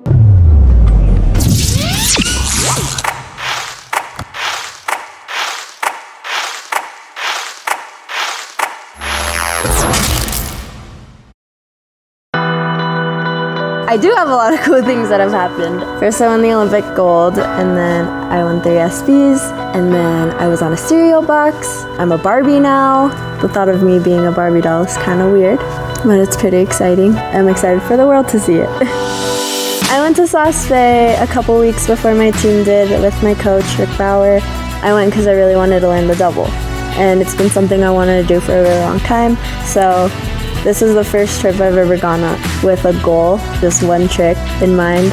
We were waiting for the airbag to get set up, but there was weather coming in, and after a week and a half of me being there's still no airbag, so the last day of that week, I just went up and I just did it. I think I like the adrenaline rush of learning new tricks. I feel like trying the double without an airbag was pretty impulsive, but I did it, and I'm really glad I did it that way.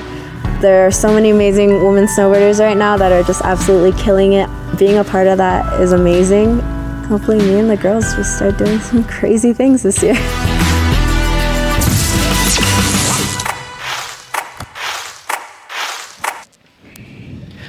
Welcome back, everybody. This is Dew Tour Live. I'm not Todd Harris, although sometimes I wish I was. I'm Chris Cote.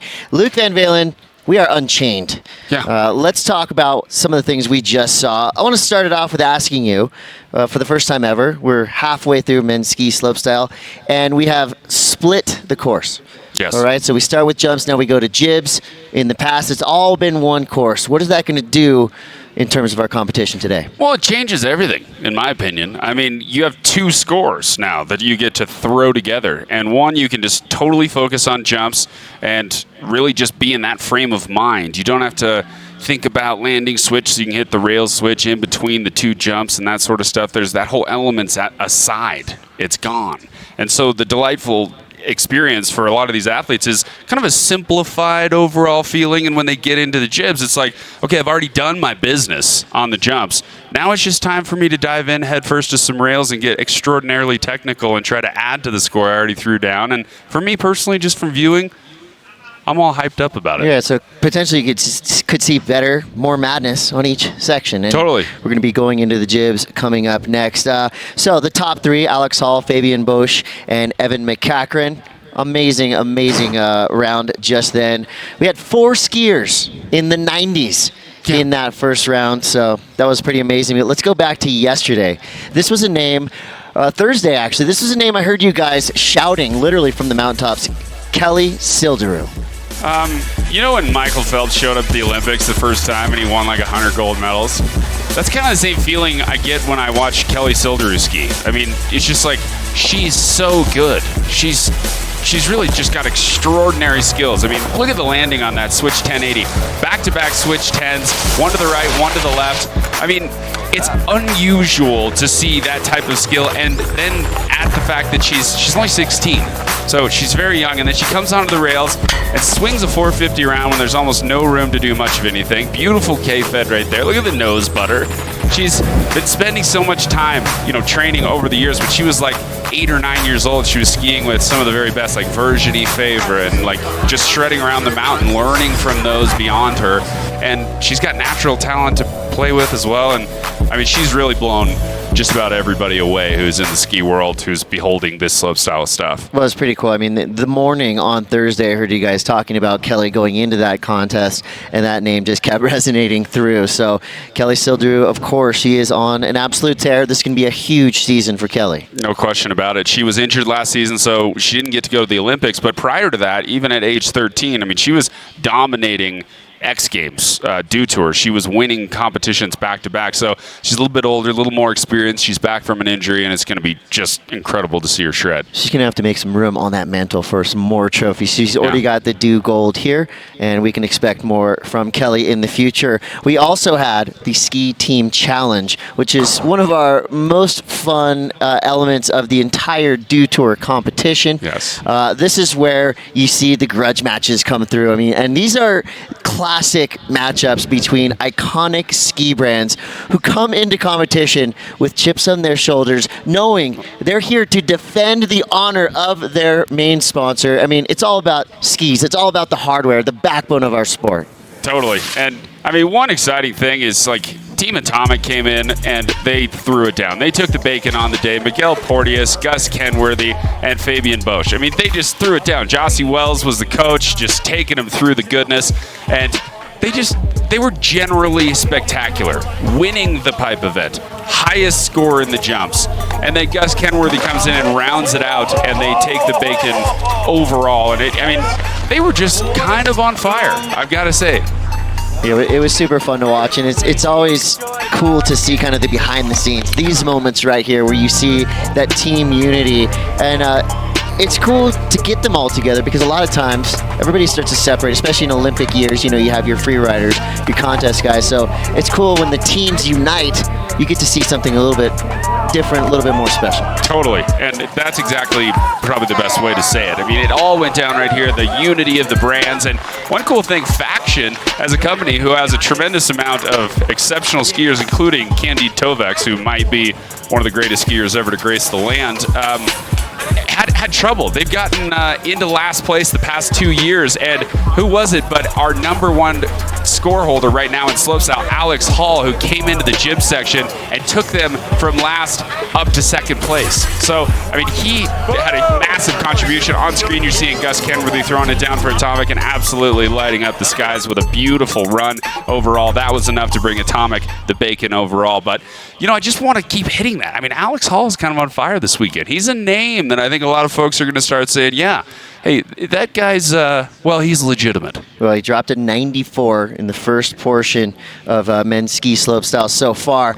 So we have our top 3 going into the jibs. Now let's talk about some of the underachievers as we foreshadow this next portion of the contest. Henrik Harlow, ABM, Gus Kenworthy, these are guys that are outside that top 3. For now, who's going to come through on the jibs and rise up to potential podium position? Well, I kind of got to reflect back in time a little bit, and I think Henrik Harlow is always one of those guys that you can truly count on to step up to the plate and just Babe Ruth this thing out of the park. I mean, I have a feeling that his tricks in the rails are going to be very difficult to beat. He's one of the guys who's like conquered head-to-head slush events in the past. He's one of those guys who's won this competition 2 years in a row. He also won Big Air and Slopestyle at X Games last year. I mean, he's extraordinary. He didn't have the hugest score in the jumps, but in the jibs, I think we're definitely going to see some huge things out of him. Also, don't count out Alex Billiou-Marchand, Evan McEachern, who's in that 3rd place spot.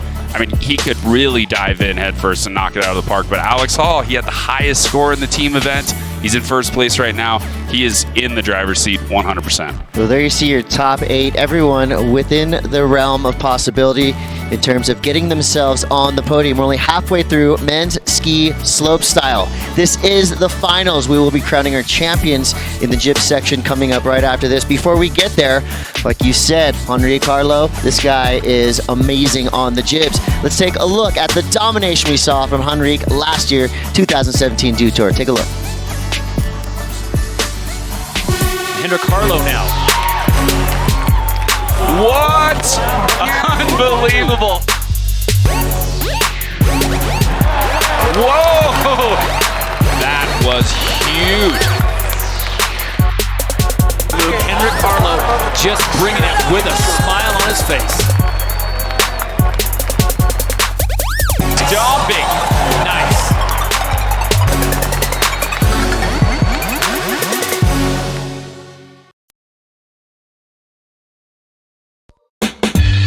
Snowpark Technologies has been around for 21 years, so we've done probably more than 150 plus 200 events.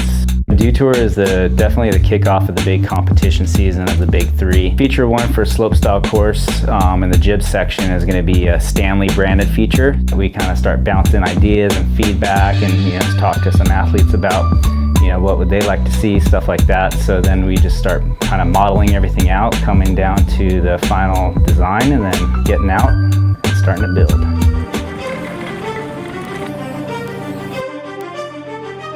Building the features is not an easy task. It consists of chop sawing, torching, measuring, cutting, welding, bolting the rails, painting, loading up the rails, shipping the rails, offload in Breckenridge, and take them up the mountain from there.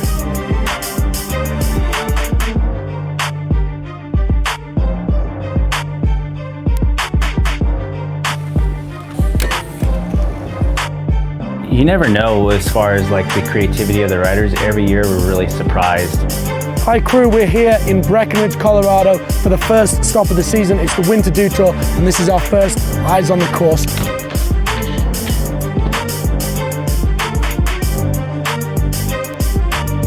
Well, I couldn't be more grateful to SPT. This course is incredibly innovative, and it looks like an incredible way to get this season started.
Oh, the picture says it all. This is the Dew Tour. We are in Breckenridge, Colorado for the 11th year as Progression comes here to set down roots and turn up the heat for the rest of the season. Todd Harris, Luke Van Valen, Tina Dixon with you here on a beautiful day.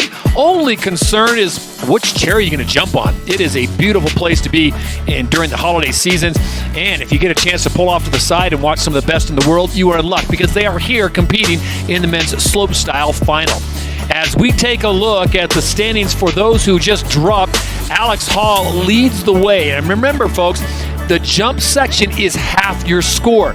So you do yourself a solid, Luke Van Valen, if you're sitting on a 94 like Alex Hall. Yeah, he's in a glorious position. But Fabian Bosch, Evan McEachran, and Andre Rigelli, all guys with scores in the 90s coming out of the jump section and probably feeling quite a bit of confidence going in. And Andre Rigelli, Evan McEachran, they're extremely technical skiers. I mean, they're in an exceptional position right now. Currently in third place with a 92.67. Canada's Evan McEachran looking, well, stylish and always polite as the Canadians tend to be.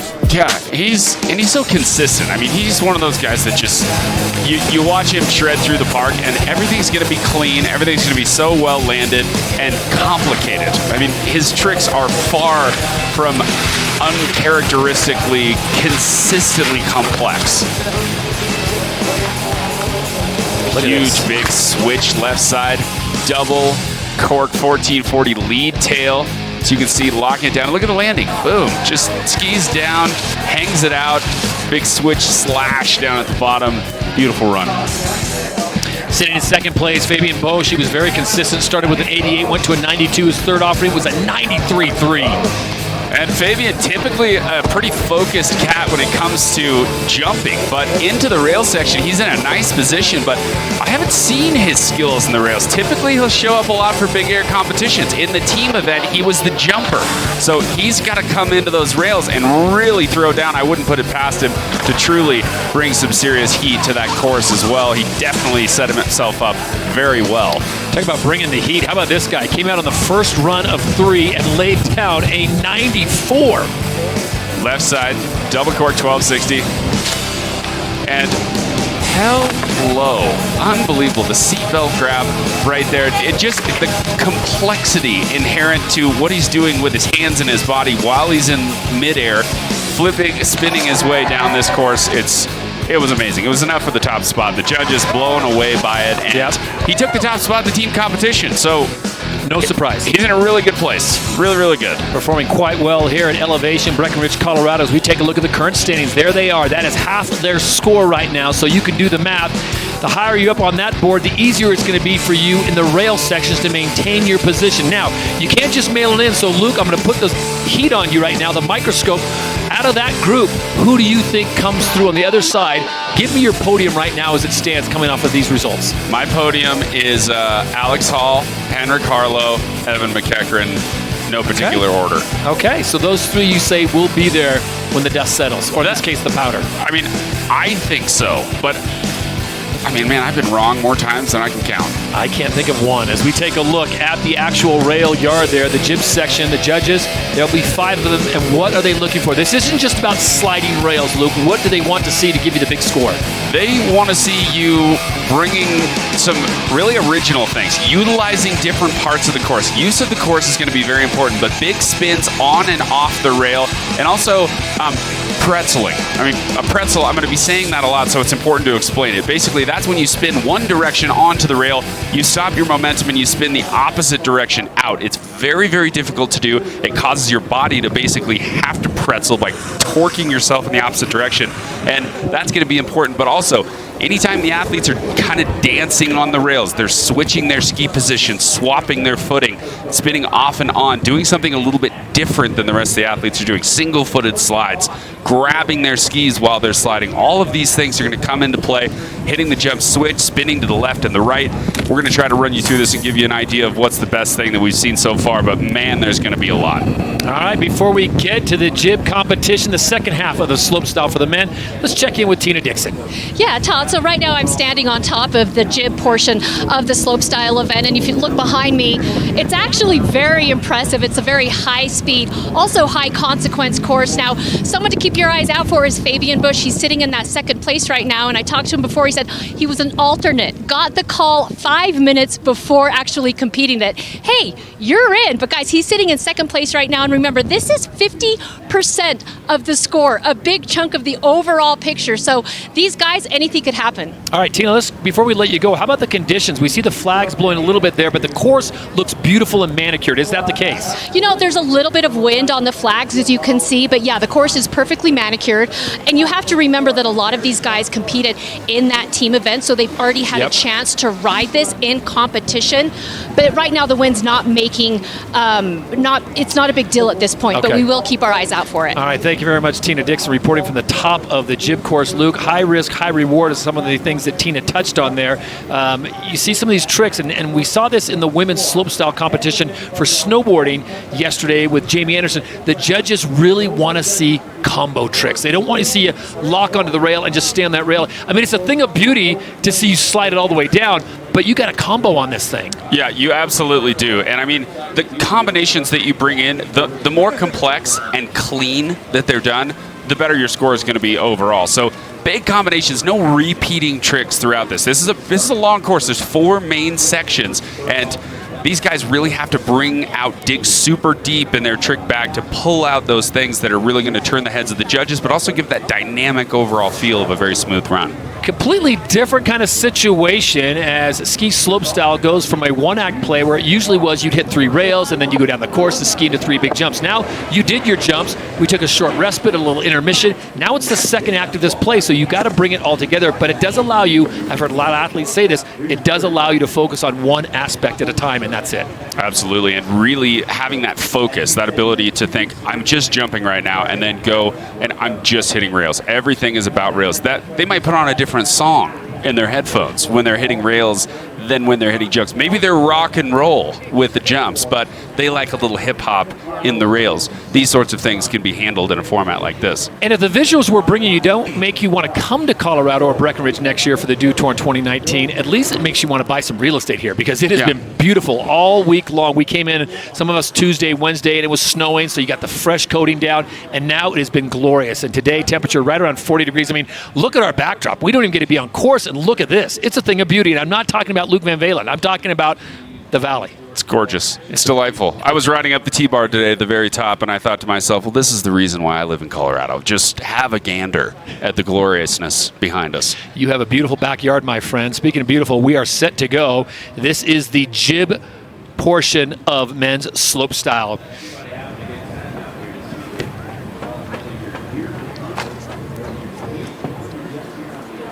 First man to drop in on the jib section of slopestyle here in the final will be Fabian Bosch of Switzerland. He's 21 years of age. Now remember, he's coming off the jump features in a very good place with a 93.3, and that is half of his score. So whatever he can do in the next 3 runs here in the rail yard will be combined with that 93.3. And a very substantial score, as we continue to say. I mean, typically, even getting into the 90s is considered extraordinary, and we've got 4 athletes in the 90s. Henrik Harlow just outside of that with an 89.67, Alex Billiou-Marchand with an 88, and on it goes. This is Fabian Bosch, the first man to drop in here on the jib features. He will get 3 cracks at this course, currently sitting on a 93.3. That will be combined with whatever he can do, the best run of 3 here in the rail yard. So here we go, Luke. It is all about the 2-act play, and here comes act number 2. The shade coming in a little bit. Switch right side 270, pretzel 450 out. So the first pretzel right there, very difficult stuff. 270's on, comes off the rail a little bit early. Still able to land backwards off that rail. Switches his stance to the 450 on. Sucks the tails up over the tail of that donkey style rail, and Fabian Bosch coming off. Not ideal for run number 1. The good news is he has 2 more cracks at it. Overall impression, certainly a thing, Luke. Did you see enough there that would be a run you think he'd want to hold on to, or is that going to be his throwaway? No, that's going to be his throwaway for sure. Just the fact that he came off of the second rail a little bit early would be enough to throw it away, even if everything else had been perfect. But he had a mistake on the final rail as well. So, I called that a 270 on. He hops right foot forward and a back swap occurs. He turns a quick 180, swings his tips over the rail, but does come off a little bit early. And an opportunity right there on the knoll to kind of reset for a lot of these athletes. Here's the 450 on, and he sucks his tails up just up over that last kink in the rail and does not complete the entirety of that rail as well. Kind of a shotgun double bar right there. And the 270 on to nothingness on the tail end. So replay certainly does not lie as the judges see all of that, and now they'll put pen to paper, and it'll be a 47.33, so that definitely has to be a throwaway for him because big scores are in the making here as we make our way back to the top of the course. There you see the sun beginning to set, and you talked on it. The shadows could be an issue. A lot of these athletes can just change the lenses in their goggles to have something a little bit brighter, a little bit closer to clear to be able to see well. Switch 180 on, right foot forward to 450 out. Front side 4. Here's the right side 270, pretzel 270, very clean, spinning both directions so far. Nice big hand drag, inverted 360 up and over the knoll. Lip slide 450 to pretzel 270. So far, so good. Big switch 270 to 4 out. Solid stuff right there from the Swede, Oscar Wester. Luke Van Valen bringing a lot of numbers at you during that. Luke, you're basically referring to the rotations that they're bringing as they enter the rail and as when they exit.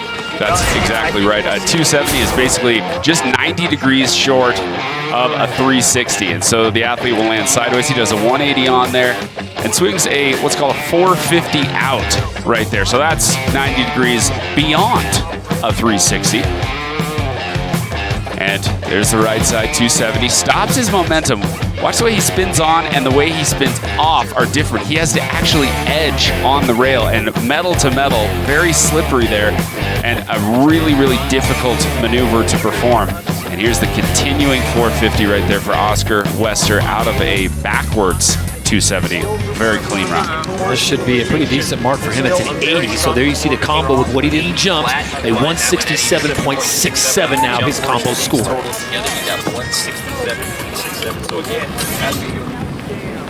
Just a beautiful day in Breckenridge, Colorado, as we've made the move over to the jib features here for the second half of the men's slopestyle final. Oscar Wester has the mark to beat right now. He laid down an 80 on his opening run. Teal Harley now with an 85 carried over from his jump. Again, it's 50% of your score. And front swap, front 450 out. Clean stuff for Teal Harley and transfers one rail to the other. Switch nose butter right there to 540. Nice 450 on. Hard way to do that. Nice 270 to 450 out. Clean stuff for the man who took 5th in Pyeongchang at the Olympic Games in slopestyle. Typical story for him. Started skiing at 6 years of age, began jumping shortly after, and the rest is history. Great right side 450 here. Lands nicely on the rail, catches the inside of it, just pops off switch, comes in, switch, left side 270, and then just continues spinning the same direction for the 450 out. Considerably easier than stopping his rotation and spinning another direction. There's a barrel there, and some of the athletes will be tapping that barrel most likely with their tails or the noses of their skis. Look for that for extra points. Alex Boulot-Marchand of Canada.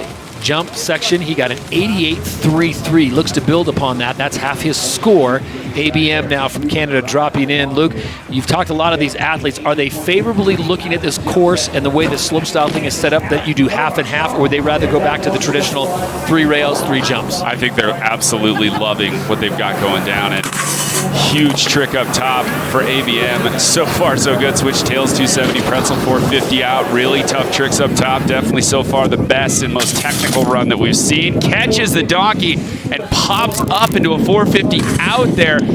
Unbelievable. ABM laying down a burner. A lot going on for that run for the Canadian. Not only did he catch the donkey, but there was a lot of spinning and the landings were near flawless. Oh my gracious. He hops 180 right here. Switch 270, tails 270 to backslide, hops off, switch, landing one-footed on that rail. And then he comes in here, and this is the hard way to do a switch 270. Switch tails 270, pretzel 450 out. There's no room to spin that much off of that rail, but ABM makes it look so easy. Double hand dragging on that inverted 360 and down into this section. 450s onto the double barrel, and that kink just wants to kill you. It wants to stick you, and he just pushes beyond it flawlessly. Switch 270 on, pretzel 450 out. That is extraordinary. That was a beautiful run. Alex Ballot-Marchand with the best score so far in the jib features, an 87.33. So a nice combo score for him, and he still has 2 more runs. Ferdinand Dahl had his issues, Luke. His top score in the jump section is a 51. So even if he got 100 in the rail yard, he's only going to be at a 151. No, I think he's just going to enjoy himself out here. And nice slide to front swap. Very clean. Oh, tail popping out of that nose butter on a switch 540. That knoll area is just really for laughs. Yeah. It's just for fun right there. You can just pop a little something. Look at that, 1 foot. Switch on, backslide to switch. Super clean. Very, very tough to do. So Ferdinand Dahl, possibly with all the pressure off him because of his performance in the jump section, wasn't really up to par. He can, as Luke said, just come out here and have a little fun. This is a great transfer from one rail to the other. Front swap, and then front side 270 out. Boom. I mean, there's so much that can go wrong there. There's yeah, and not to mention how slippery the surface of that rail is. Switch on, right foot forward, but backslides on that left foot all the way down to switch. Ferdinand Dahl just with an opportunity to really just show his fans how he skis when he's having fun. Ferdinand Dahl checks in with a 60.33. So there you see the combo. The problem he's got saddled with that 51, a 111 is his combo score right now. All right, this is where it gets serious. You start getting into the athletes with a 90 from the jumps. Andre Rigetli sitting on a 92 coming over from the jump section. And this guy knows a thing or two about rails. Nice front swap from the box to the rail. Pretzel, or front side 450 out. Ooh. Oh, yes indeed. Looking very, very good. Super technical, sitting on that 90, coming in, switch, right side 270 to 630, pretzeling out. Huge spin on the way out, the first 6 that we've seen, and booyah! Yet again, the 630 out the tail end by Andre Rigetli. That was a very aggressive undertaking of the rails, and I feel compelled to comment on the fact that there's so much happening there. There's so many big tricks, and it's so easy to jump on a rail and just be a little off and not be able to do those tricks. To be able to put a run like that all together top to bottom, truly amazing. Here's the front swap, front 450 out. And he's just gonna hop up, 270 on, front swap, 450. So that's almost a 360. And then he does a 180 while on the rail, and then the 450 out. So, I mean, that's just a tremendous amount of spinning that's taking place on the rail. Difficult stuff to do. To be able to get the 450 out when there's really not a lot of air time there, also really tough. Switch left side, 270 on, 630 out, continuing 6. He also swung a big 630 out of the donkey, so very, very clean run. A lot of intensity, much like his jump run. He had the back-to-back 16s, and then he had back-to-back 630s off the rail down here at the bottom of the jib section. So Andre Rigetli waiting for his score to drop. A beautiful run through the jib section. That coupled with what he did in the jump section should give him a pretty solid score, an 84.67. So there you see it, a 176.67 for Rigetli and 2 more runs to go. For the Swiss skier right there, you total that with his 92 flat, and that puts him on top. McCrae Williams, best offering over in the jump section was an 83.3. So he has got that for 50% of his score. How do you think McCrae will fare on this very intricate rail section? I think he'll do well, and if that's any indication of what's to come, we're in for it. Switch 180 on, 270. Very clean. Right side, 270, 450 out. Continuing 4. This big inverted 3. Seemingly the stock in trade for a lot of these athletes. Are you kidding me? Beautiful transfer. Hops on that transfer, back swapping the gap. Such a tough thing to do. That is a statement right there. That is a very dangerous, high risk, high reward type of trick. Being able to transfer from rail to rail is one thing, Luke, but when you throw a 360 rotation, you got to worry about tips and tails getting hung up, and he has no issues. No issues. Here's the right side, 270 on, and swings the 450 out. Really clean, great looking landing. And watch this, comes on, back swap, transfer, out onto his tips. Nice looking 270 out, super clean, great speed here. And this really is just, it's a speed dance that you've got to perform right there. You've got to land perfectly on that rail, and these guys just, they know everything about this course, doing so well. And beautifully executed once again. McCrae Williams putting down a solid run. I would say we're going to end up mid-80s. There it is, 81, maybe a little low. Judges holding back a little bit. 81.33 for McCrae Williams.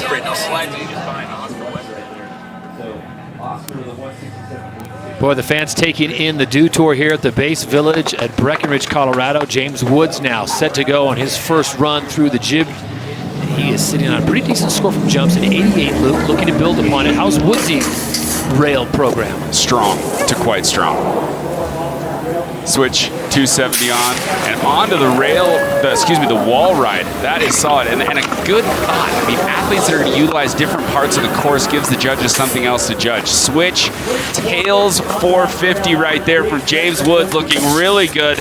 And then hops up onto the rainbow rail, right side 270, taking it down along that. A great first run for Woods.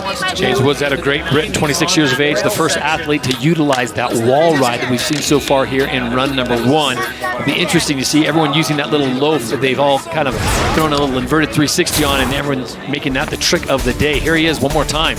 So switch 180 onto the wall, 180 off. Nice and clean.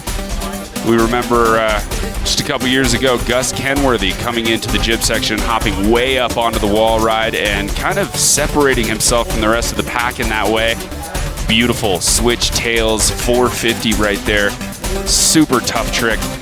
And James Woods making it look easy. Here's the right side, 270 on, and I think he's probably going to want a pretzel out of that. We'll see if he gets it next time. Just the footing that he had when he landed on the rainbow bar looked like he was looking to change some directions. 73.3 for James Woods. Wondering if the judges are not entertained. We might have to bring something a little extra for runs 2 and 3. We talked about the visuals, the sun beginning to set. Gus Kenworthy making a swap of goggles. As Luke pointed out, going for a more high visibility, high resolution lens. Switch 270, 360 swap back 270. Super tough trick to kick things off. Probably matching our current leader with that, Alex Billiou-Marchand. Nice looking transfer. Gus, super clean so far with really difficult maneuvers. Oh, are you kidding me? Sneaks the 450 onto a rail that, while I stand next to it, it towers over my head. Unbelievable. That showed that the run that he has in mind is definitely worthy. I think that he could bolster one of the biggest scores. Love this switch 270 to 360 switch up, back 270 out. And look at that landing. I mean, compared with Alex Billiou-Marchand, that's probably the toughest trick that we've seen so far. And 450 on pretzel 270. I mean, sneaking your way by that kink, and he sucks his legs up to contact that. Your speed has to be perfect on that rail. If you come in a little too fast, you're going to just fly all the way over. And to think that he got that high on the rail when he made his contact is super impressive. 64 for Kenworthy, and now you look at the man who had the best jump score, Alex Hall out of Park City, Utah, with a 94. So now, virtually in first place, depending on what he does here in the rail sections. Does he play it conservative early, or like in the jumps, does he go out and just slay on the first run? And this is starting to look a little bit like what we saw in the team event. Switch on, switch up, back swap 270, really clean, looking good. And this is what we were talking about, the combos, these combinations of big tricks. Just a big transfer right there coming in, switch on. Tail tapping the barrel and swinging a 270 around. Solid stuff. So the Mountain Dew cooler gets a cameo appearance on Alex Hall's run as he makes his way through here. And this has so much going on, you almost have to see the whole thing in slow-mo just to appreciate what he did. Yeah, so switch 180 on, hops on right foot forward, back swap 270. And he hops on here, little switch up, back swap, just continues to dance on these rails. And here comes the transfer. Hops on. McCrae Williams did a back swap, so he switched his body position completely. That's considerably more difficult than what we saw from Alex Hall there. But watch the tails of his skis. Oh, catches the Mountain Dew cooler, that barrel. Nicely played. Watch that. I think it's the tail of his right ski. Boom, gets it. Earned himself a can of Dew and a score of 75.33. So he's a little lower than he was certainly on the jumps as he slides into 5th place as we move on to the final 2 competitors in run number 1 here in the jib features. Evan McCackern and then Henrik Harlow will wrap things up for run 1. Prepare thyself. Evan McCackern, very legitimate, very technical skier, both in the jumps and in the rails. Here we go. Right side 270s up onto the top of the wall ride, 270 down, now popping to switch, coming into this second to last section. Switch right side 270, pretzel 270 out, gets a little bit out on his toes, but holds on to it. Right foot forward, transferring back to out. McCackern putting down a run. I can't wait to see that on the old one. That use of the wall ride is massive. I mean, that's just huge. In the eyes of the judges, to not only hit something that hardly anyone's touching, but to send it all the way to the top of that with a high-risk trick. And he's dusting off snow on the top of that thing. I mean, it has not been touched. Have another look. Huge right side 270 all the way up to the top as we take another look. Look at it, just freshies, tips of his toes. Excuse me, maybe that wasn't snow, just a little on the boots. And then the front side 270 out, that's big. That's rich. You gotta love that little piece of material. So right side 270, pretzel 270, maybe came off a little bit early right there, but definitely got the trick. There's the transfer, way out on the tail slide, transfers over, back 270 out, very clean. So using almost everything at his disposal, and look at this score, a 90 for Evan McCackern, so a 92 from the jumps, a 90, and look at that combo, a 182 plus. He is certainly going to be the man to beat. 90 flat here. Makes you wonder if someone up top is saying, well, maybe I should hit the wall ride. Only the second athlete to do it. Henrik Harlow, the last man to drop in. We'll see what he can do. We know how talented he is on rails. 450 on, pretzel 270, so stopping his momentum, cleanly making his way out. Switch tails, tails on, excuse me, to 270 out. Whips around a little butter right there. Right side 450, super clean, switch out. Now coming down into the bottom, here comes the switch, 270, continuing 4. Solid run for Henrik Harlow.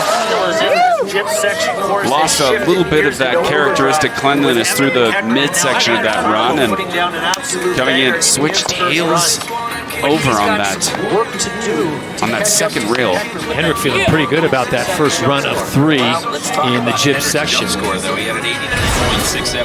In the team event on that second feature, we saw him go for a safety grab while rocking along there, and this time maybe reaches down for something as he dismounts, but very blind approach to the rail. Super tough stuff to do right there. And then a front side 270 out. Kind of got a little bit flung right there. Hopefully judges don't hold that against him. Right side 450 on it. Just a beautiful charisma throughout. And there's the 450. Probably could maybe pick up the intensity a little bit on this final feature. If Harlow wants to bounce up into those 90s, maybe not. I've been wrong before. Score coming in now. And how about this? A 92 for Henrik Harlow. 180-167. What a way to wrap up the first run to the jib section of the Slopestyle final. Mr. Harlow now sits in number 2 position. So at the end of round So Henrik Harlow with a 92, Luke. As we take a look at the standings after one run and the combos to the right, it's Evan McEachran now in control of the board with a 182.67. Henrik Harlow, Andre Rigetli, Alex Boulot-Marchand, and Alex Hall now bumping down to 5th place. We've got 2 more runs through the jib section, and we will have that when we return to beautiful Breckenridge, Colorado. You're watching the Dew Tour, built by Mountain Dew.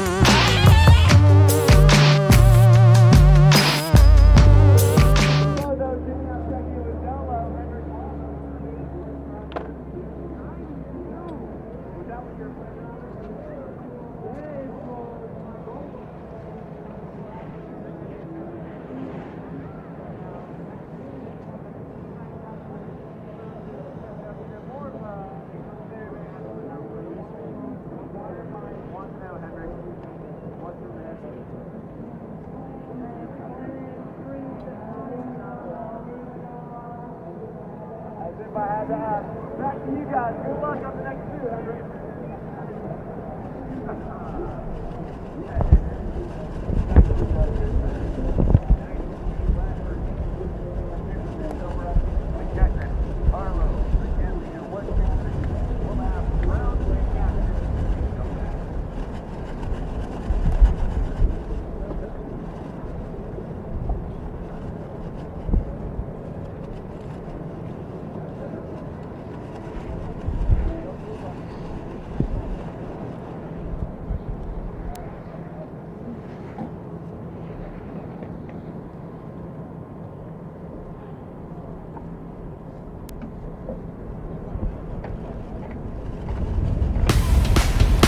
What a showing. Run number 1 in the jib course, and the boys came out swinging for the fences. They absolutely did. Alex Boulot-Marchand coming in hot. That was what we just witnessed there. And then a gentleman by the name of Evan McEachran, the Canadians firing out here. And Henrik Harlow, look at this transfer right side 450 onto the tail end of a rail that's very difficult to hit. The speed that you have coming into that has to be absolutely perfect.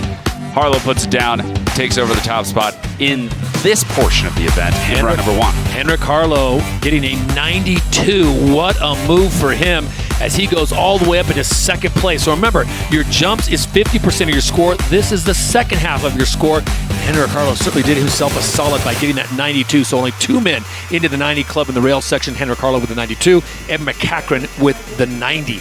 As you look at the full standings, still a lot of work to be done, and the judges now, I think, feeling that they've given out the appropriate numbers, but I think the athletes, Luke, are probably going to start saying, okay, that box ride, they really like that. Absolutely. And as Tina was saying, Fabian Bosch on course for his 2nd run, coming in as an alternate to this event. Typically a big air enthusiast, more of a jumper than a gentleman who hops into the rail sections routinely. And things not boding too well so far here in run number 2, but a nice fronty for the fans.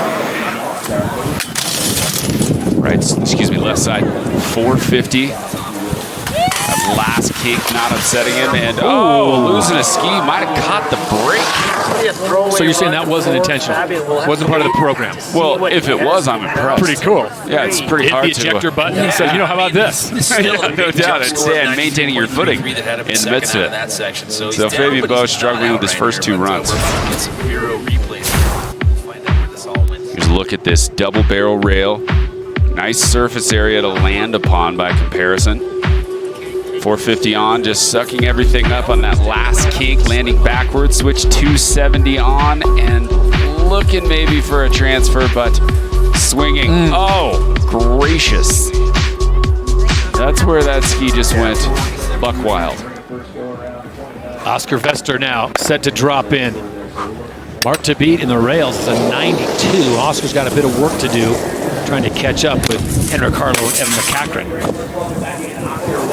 Switch 180 on, lip slide to 270 out. Oh no, issues. And laying out the hand drag right there, 360. What's that, Todd?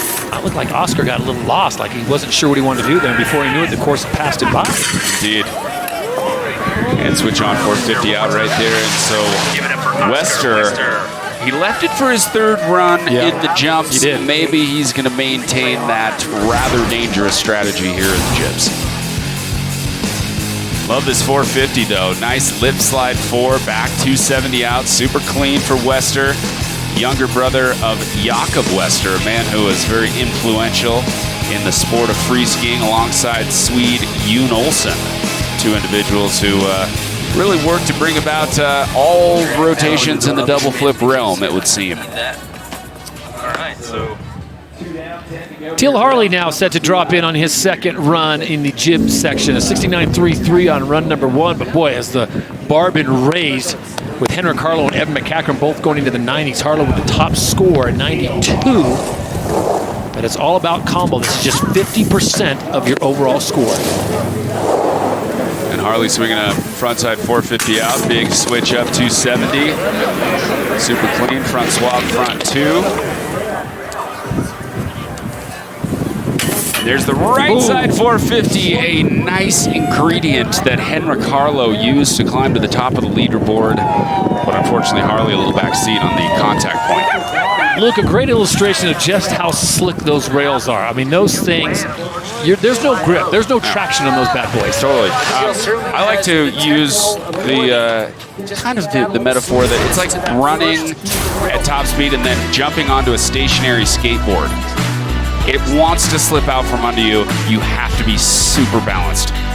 And nice big swap, front side 270 out. Here's that 450, sneaks his knees up to get past that kink, but just a little bit too backseat. And in that situation, that skateboard's gonna fly across the parking lot. It's gone. See, his right foot scoots in, taps the inside of his left ankle, and everything's gone from there. So the second run now for Alex Boulot-Marchand. You saw what he did in the jumps, an 88.33. Not a bad opening score for him on run number 1 to the rails, an 87.33. But since then, Henrik Harlow and Evan McCackern have both gone into the 90s with a 92 and 90 respectively. Well, my opinion is probably worth what you paid for it, but I thought he had probably the most challenging run that we saw through the rails. 180 on switch, 270 to backslide right there. Now switch, tails over 270, pretzel 450. These two tricks alone, really, really tough. Just looking to improve upon things and get himself up into the 90s. 450 on, 450 out. Oh, he's got one more chance. Wow, so complex, such a tough run. And hopefully the judges will respond affectionately after his third and final run is put, knock on wood, to his feet. So he gets off the rails here, Luke. What went wrong was just the landing of the balance situation here. Well, he's got to take his eyes completely off of that rail. And he lands a little bit on his heels, and then when he touches that kink, it only really affects his left foot. So if you can imagine just getting sprung up on one foot but not the other, it's going to change where your body position is in the air. Ferdinand Dahl coming in, kind of for a giggle run. Oh, Ferdinand has issues as well. So you see the shadows starting to cast their way across the course here. I don't know if that's the issue right now, but a lot of these athletes, it's been a long day for them. Remember, they had the first half of the competition taking place over the jump features, and now here they are on the rails towards the end of the day. The fans certainly are not leaving. Yeah, the endurance that comes into play whenever they're not doing one competition, they're practicing for the next. So the legs underneath them have certainly got to be in tremendous shape to be able to handle the arduous journey through all of this in one day.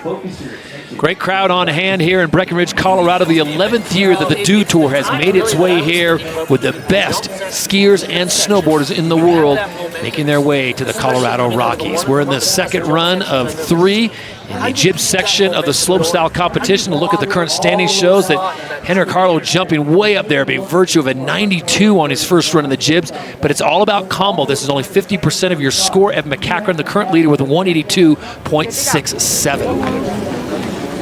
Andre Rigetli had a huge jump score. And here he is now trying to combo up in the rails, get another big score on the 50%, and he will find himself, if not on first place, Luke, certainly on the podium. He is so wildly consistent. I mean, that front swap to 4 out, and then the 270 front swap, 450, just consistently crushing these tricks that are very, very hard to do. Switch 270 on, pretzel 630 out. Here's the switch. Left 270 and doesn't quite get the grip, on the rail that he needed to, and swings for all he's worth, but does not have the balance point to continue the rotation and ends up down. So Rigettli will make that as his throwaway score. Right now he's sitting on an 84.67. Love this right here. 270 on, front swap, back 450 off of that rail. Talk about making the most of a small piece of metal. Here's the switch, 270 on, and he stops his rotation, spins the opposite direction, and a 630 out. That's almost a 720, a trick which, few people, maybe 2% of the world can do on skis. And boom, swings the 630, wanted it, only gets the 450, and not what he was looking for there. He'll have a third run to try to get back up.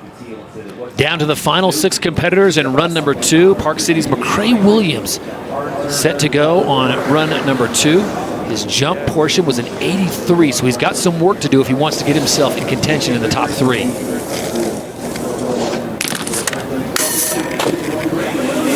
Out on the tips when he came around on that 270, 180ing in onto that box.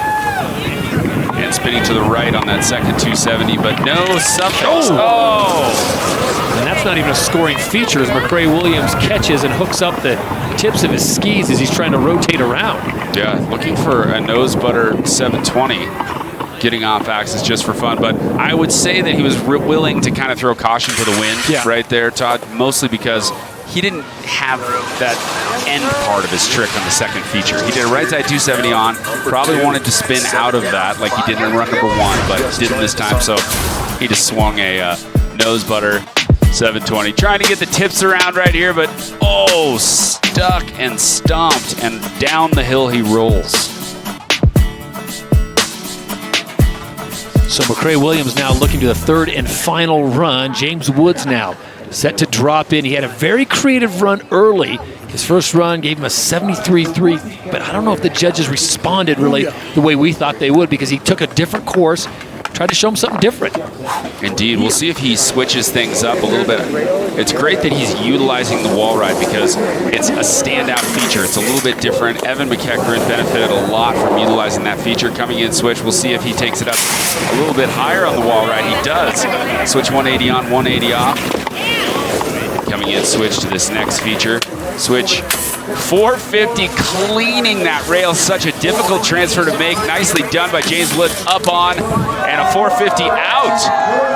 Definitely going to see an improvement here just based on what we just witnessed on that final feature. He made a mistake on that in run number 1. This time around, locks it in. Luke, is that run to the tune of a 92, the top score so far by Henrik Harlow? It's tough to say. It really is going to come down to what the judges think about everything else. Switch 270, pretzel 270 out. Some of the athletes doing a little more technical stuff right there, and then pops in. It's how they feel about this. Yeah. Are they going to enjoy that transfer of his body position as he comes in on the 180 to the wall ride? And this just, one of the most phenomenal tricks of the day. Switch 450, just tails over, super tough. Look at the placement. And just having to swing his tips and keep his skis clear of that high point on the rail and landing so perfectly on it into this right side, 270 on, beautifully hops on. And there's the 450 out, beautiful landing. So James Woods with a great second run. The score coming in now much better at 83.67. So his combo score now a 171.67 for Great Britain's James Woods. Before we get our next gear, by the way. Shadows being cast across the jib section of this slopestyle course. The current standings right now, it is Evan McEachran, Henrik Harlow, and Andre Rigettli holding down the podium positions, but a lot of skiing still to go. And this man, Gus Kenworthy, he's an Olympian. He's a trailblazer. He has done so much in the world of free skiing, and here he is now trying to lay down something big. Kenworthy only getting a 64 on his first go. Splitting his time these days between Los Angeles and New York, but just trouble bodes. And that's one of those things that I'm surprised has not happened more often in this event. With the tricks these guys are throwing down, it's so difficult to link tricks of this magnitude together, oh, that was hot. And had he done that in run number 1, he would have had a higher score. He did it, just not quite as clean. So he will apply some pressure to that third and final. Unfortunately, though, a mistake on that top rail feature will not be a good score. So Kenworthy probably not going to improve upon what he did on run number 1, so he is stuck with that 64 for the time being. But as Luke said, one more run to go for him. Switch 270 on, Pretzel 360, and then that back 270 out. He comes on, everything's looking good at this point. He just carries down the rail pretty far and just a little to the right of the optimal landing position, and he bounces off his toes, swings the trick around, but couldn't quite hold on to it. So it'll come down to the third and final run for Gus Kenworthy to try to fight himself on to the podium here in the men's slopestyle final. Those veteran shots.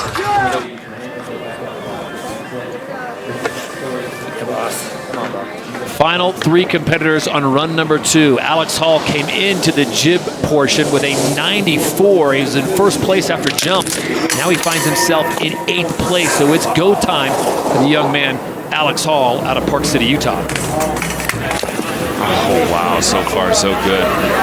Switch on, switch up, back swap 270. A lot going on in that trick. There's the big transfer. 450s out this time around, down to the final feature. If he nails this, he could be in business. What? Okay. 270 on, tail tap 270 out. Nobody else really tapping that Mountain Dew canister, and with the score he's got from the jumps, Todd.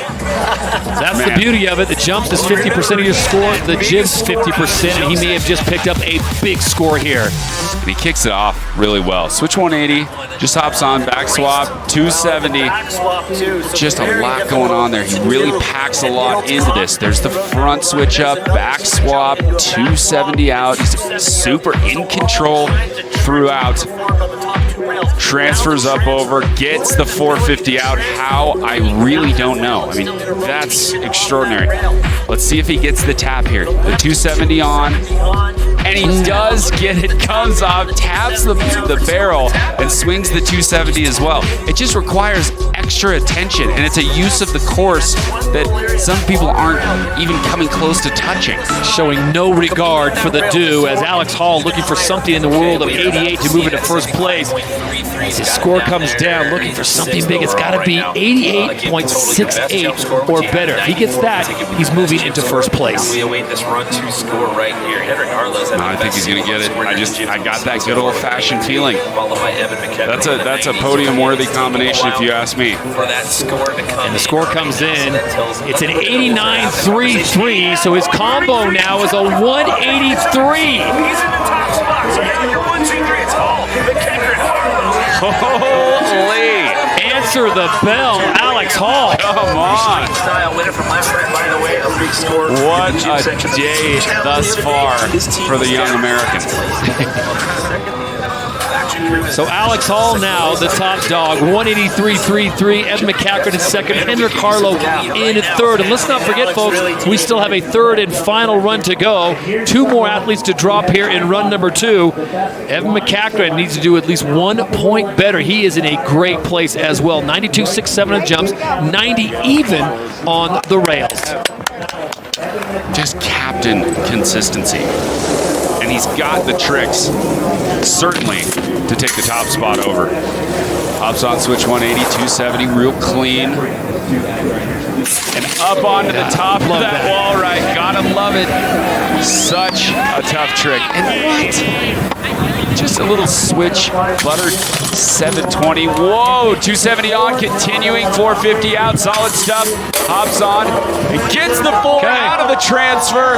Evan McCackert once again looking to take over that spot. And man, Alex Hall has just gotten that done. Combos and transfers seem to rule the day, and it doesn't hurt your score if you venture over to the skier's right and visit the box. I mean, who is this man? He is so good. Right side 270. Look at his tips are sliding right there at that first bit, and then he casually just swings the 270 out. And then he does a switch, like nose to or tail to nose butter 720 on the snow. Look. Oh, boom. That was just the beginning of it. But switch right side 270 on. Continuing 450 out, locks it in, landing maybe was a tiny bit shaky. And there's that transfer over and gets the 450 out. He has such core strength. He gets so much going around. Whoa, look at this, a 94 for Evan McCachran out of Canada, and now he moves into first place. So Alex Hall dropped the gauntlet, and McCachran answers right back with a 94. So he has the best score so far in the jibs. You combo that with what he did in the jumps, and he is the new leader. Tight grouping of scores on our top three guys, but Evan is giving himself some breathers, so it's now Evan McCachran. One man to go in run number 2 of 3. It'll be Henrik Harlow. Moments ago, he had the best jib score with a 92. And that has since been eclipsed by Evan McCachran's 94. But the most important thing, though, is combo. This is only 50% of your score, and that's where Henrik is going to be a little bit on the back foot because he didn't have quite the jump score that he needed. He did not get into the 90s. That's true. Left side, 450, pretzel 270. Switch tails to 270 out right there. Now coming into this lower section. Here comes the right side 450. Stomping switch, very clean. Last opportunity to pick up some points and comes up a little bit short on that 450. So doing some quick math, he'll need at least a 97 to retake the lead. The overall with 97 here in the jibs with one run to go. I don't know if that's going to be a 97. Right, I think it's going to have to come down to his final run. And I mean, a 97 in the jib section. That's going to require some things that only Henrik Harlow could do. And just nose press nollies off of that rail into a 270 out. Super tough stuff. A lot of very technically savvy maneuvers and things that it would take the normal person that's a very, very solid skier maybe 20 tries to even come close to. I mean, he's so good. The switch 270 on right there, back 4 out, just comes off a little bit early and not the landing he wanted. So a 79.67 does not help his cause. He'll hold on to this 92 he got in run number 1. And it all comes down to the third and final run in the jib section. Overall leader, Evan McCachran, 186.67. Alex Hall and Henrik Harlow, the top 3. Tina Dixon standing by with the leader, Evan McCachran. And it's shaping up to be a battle between Evan and Alex. Wow, a 94 in the jib section for you. What did you do differently on that second run? Well, the first run, I actually ended up kind of messing up the third rail. I didn't actually screw up my trick, but I landed on the rail different, so I had to improvise and do something a little bit less spinny. And then on that run there, I locked in proper and could do the 4s out instead of the 2 out. So yeah, just happy it worked out and happy to land 2 runs. Stoked. Is there anything more that you could add to the score? I don't think so, honestly. That's about as good as I can get on this course. So yeah, I don't know. Just going to go have some more fun. It's been an awesome day, so just going to ride the wave, let it continue. All right, well, right now, guys, Evan looking really good. Absolutely, it has been an awesome day. This is the Dew Tour, and we are down to the third and final run. If you like yourself some good old-fashioned drama, well, stick around. We've got one run for glory. Evan McCachran leads the way with Alex Hall nipping at his heels, and we've got one more venture into the jib section, and then a champion will be crowned. This is the Dew Tour.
Right now by virtue of that second run. So shot right there, looking up the bottom of the pipe there.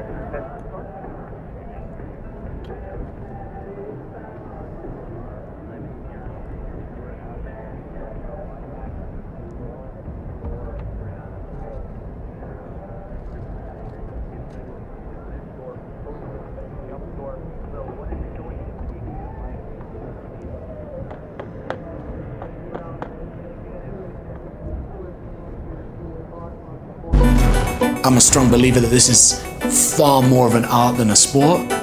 It's my craft, it's my artwork. I like to show it off to the world. This is just a creative outlet. I love being outside. I love movement. I love just jumping off things. It's not only about the result, it's about how it looks, how the style is in the air. There is the athletic side and the artistic side. I just want to showcase what I'm capable of doing, and I want to represent skiing in a stylish way and hopefully catch some people that don't see skiing often. You really truly ski your best when you're having a good time, and that's when that flow and that creativity happens. That is what our sport is all about. What I think it really comes down to is doing it for yourself. Look at what's being done, what I've done in the past, and where do I want to go?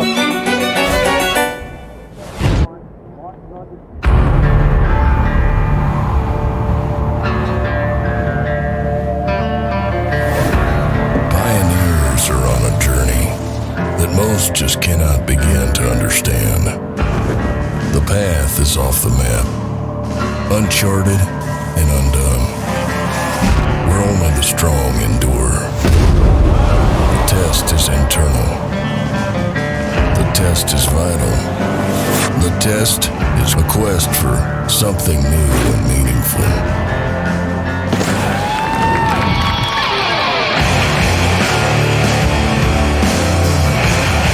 Cause there's gold in them there hills, and it will take innovation and creativity to strike it.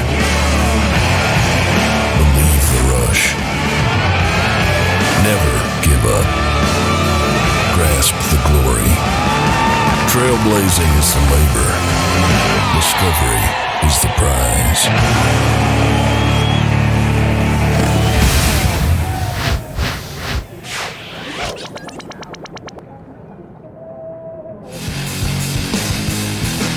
It has been quite a show at Breckenridge, Colorado. The men's slopestyle final. It started off with the jumps. Alex Hall came out swinging, throwing down a monster score of 94.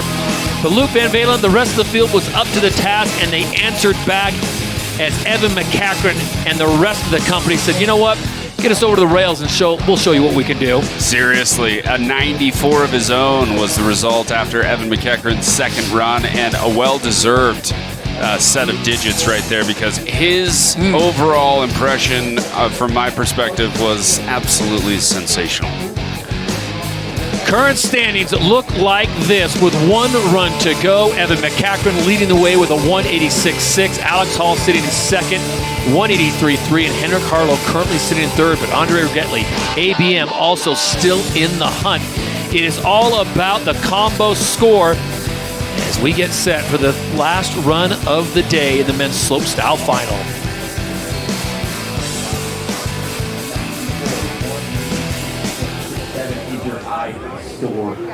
So as the sun begins to set in the Rocky Mountains, we've got a little matter of business to handle here. The final run in the men's slopestyle competition.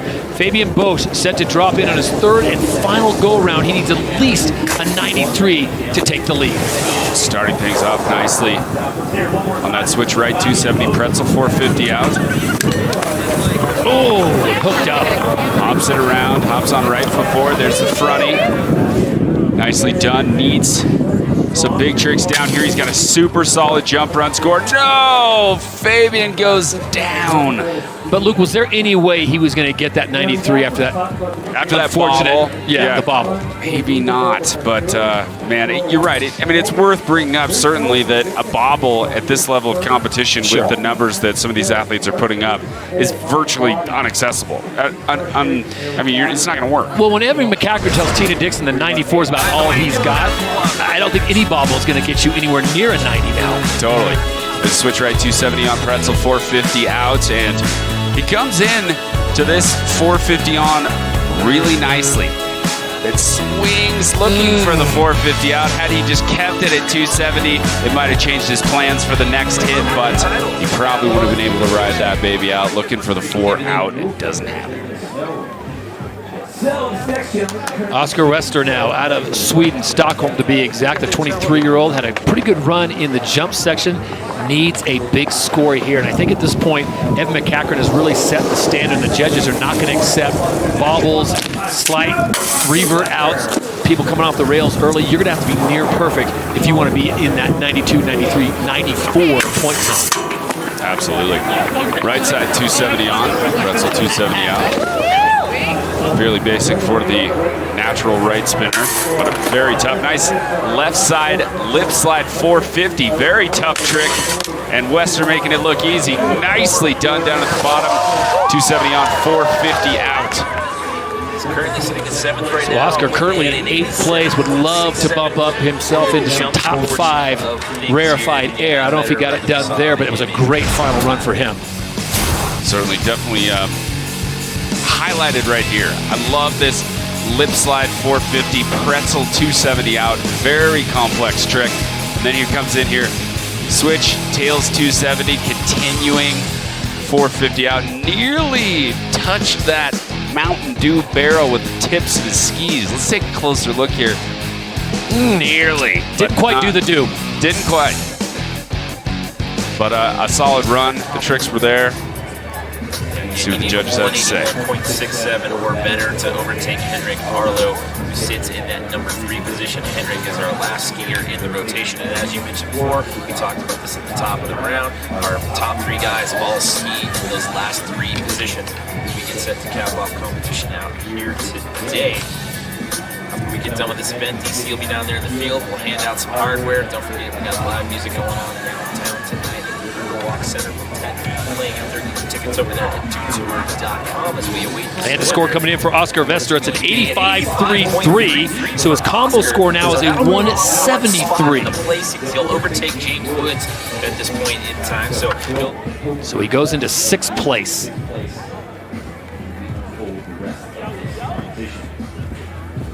Down to the final 10 competitors in the men's slopestyle final. This is the jib portion, and this is Teal Harley out of Canada, Campbell River to be exact. Sun kind of going down, a lot of shade out there. The legs probably feeling a little wobbly after a long day of jumping, shredding, and Teal Harley not quite getting the trick that we've seen from his first 2 runs on that first rail. So this is probably going to be something of a laid-back sort, as Teal Harley will not improve.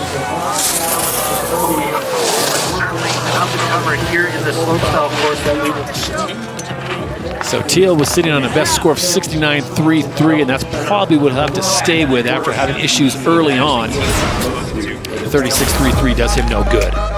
You know, Teal might be one of those guys that prefers to almost have all of the jumps and the rails sort of combined together. Maybe he's one of those dudes who likes to flow in between the various aspects of the slopestyle. It's hard to say, but not quite on his game today comparatively to what we've seen from him in the past, but always stylish.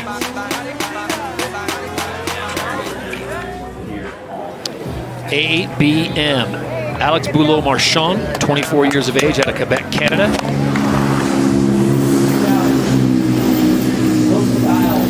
Dealing with a tender ankle. We'll see how that manifests itself, Luke, here as he makes his way down for the final time in the jib section of the slopestyle course. Well, in the jumps, he's the only other guy to perform a triple. He and Henrik Harlow brought a switch triple to the table, but Alex Beaulieu-Marchand did not finish things out. That ankle problem happened from what took place on the third jump, so really needs to make up some points here. Gets it around. That's where he had trouble in run number 2. 450 on, 4 off. Switch 270. Pretzel 450 out, and ABM slams down what I believe to be his best run of the day through the jib section. Man, if that's a bum ankle, make a bolt ball because that was rock solid. In his first run, a score of 87.3. Wow. And in my opinion, yes. That was a very serious run, fraught with extreme complexity. I mean, from his butter onto the box up top, the backslide, the single-footed piece right here. Watch, hops a 180, then the switch 270 to backslide. That is, in itself, totally different from what anyone else is doing. Switch tails 270, pretzel 450. The judges have just got to respond to this. Left side 450 on, continuing 450 off through the donkey tail on that rail, which is so difficult. That thing just wants to stick you. Switch 270 on, pretzel 450 out. That's a great run. The score coming in for ABM, it's a good one, a 91, so he goes into the 90 club. Look at that combo, 179.33. He currently sits in 4th place. However, what a performance right there. Breckenridge, put your hands together one more time for Mr. ABM.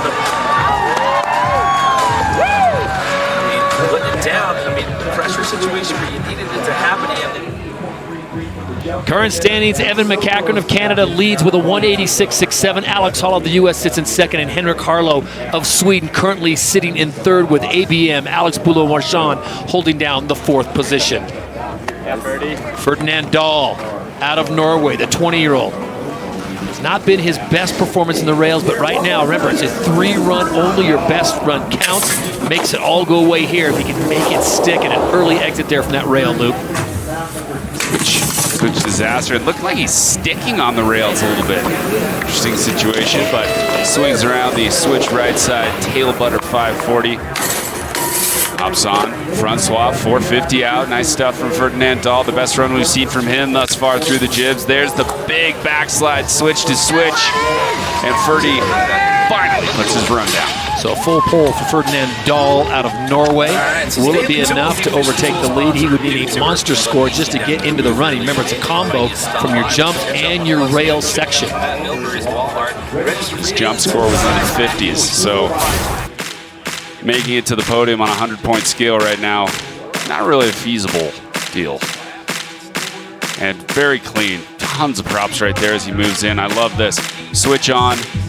Backslide, no movement in the upper body, just such a clean slide overall. You bring up a good point. That 51 really kept him out of any contention for the podium. 63, as we take a look at the current standings, Evan McCachran leading the way still with a 186.67, and that's by way of a 94 in the rail section. So we get a look now at Andre Rigetli. Rigetli currently sitting in 6th place. He had an 84.67 on his first go-around, but remember, he had a 92, Luke, so talk about a great foundation. He could really build upon that with something serious here. Just needs to put it all together.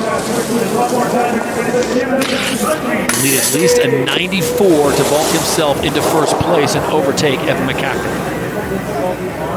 Front swab, front 4. There's that 270. Oh, no! And the simple act of exiting that rail after it was done so beautifully, Luke, he just gets hung up and loses his balance. He set the table nicely on that first trick. The front swap to front 450 out, and then the 270. Looking to do a bit of dancing on that rail. Gets off it, having accomplished the trick. Look at this. There's a switch up. Gets 450, but just snow snake bite. And he goes down. Vocal meet vocal, and he drops to the snow.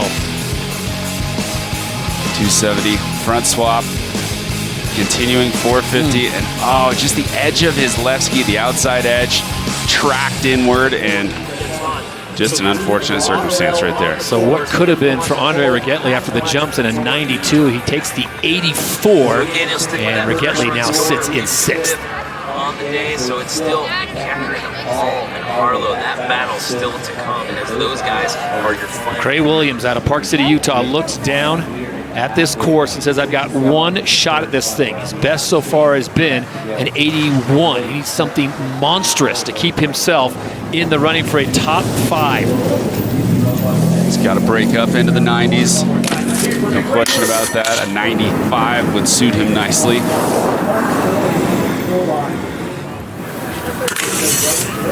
Right side 270 comes out forward, different than what we saw in run number 1. Wondering if that was intentional.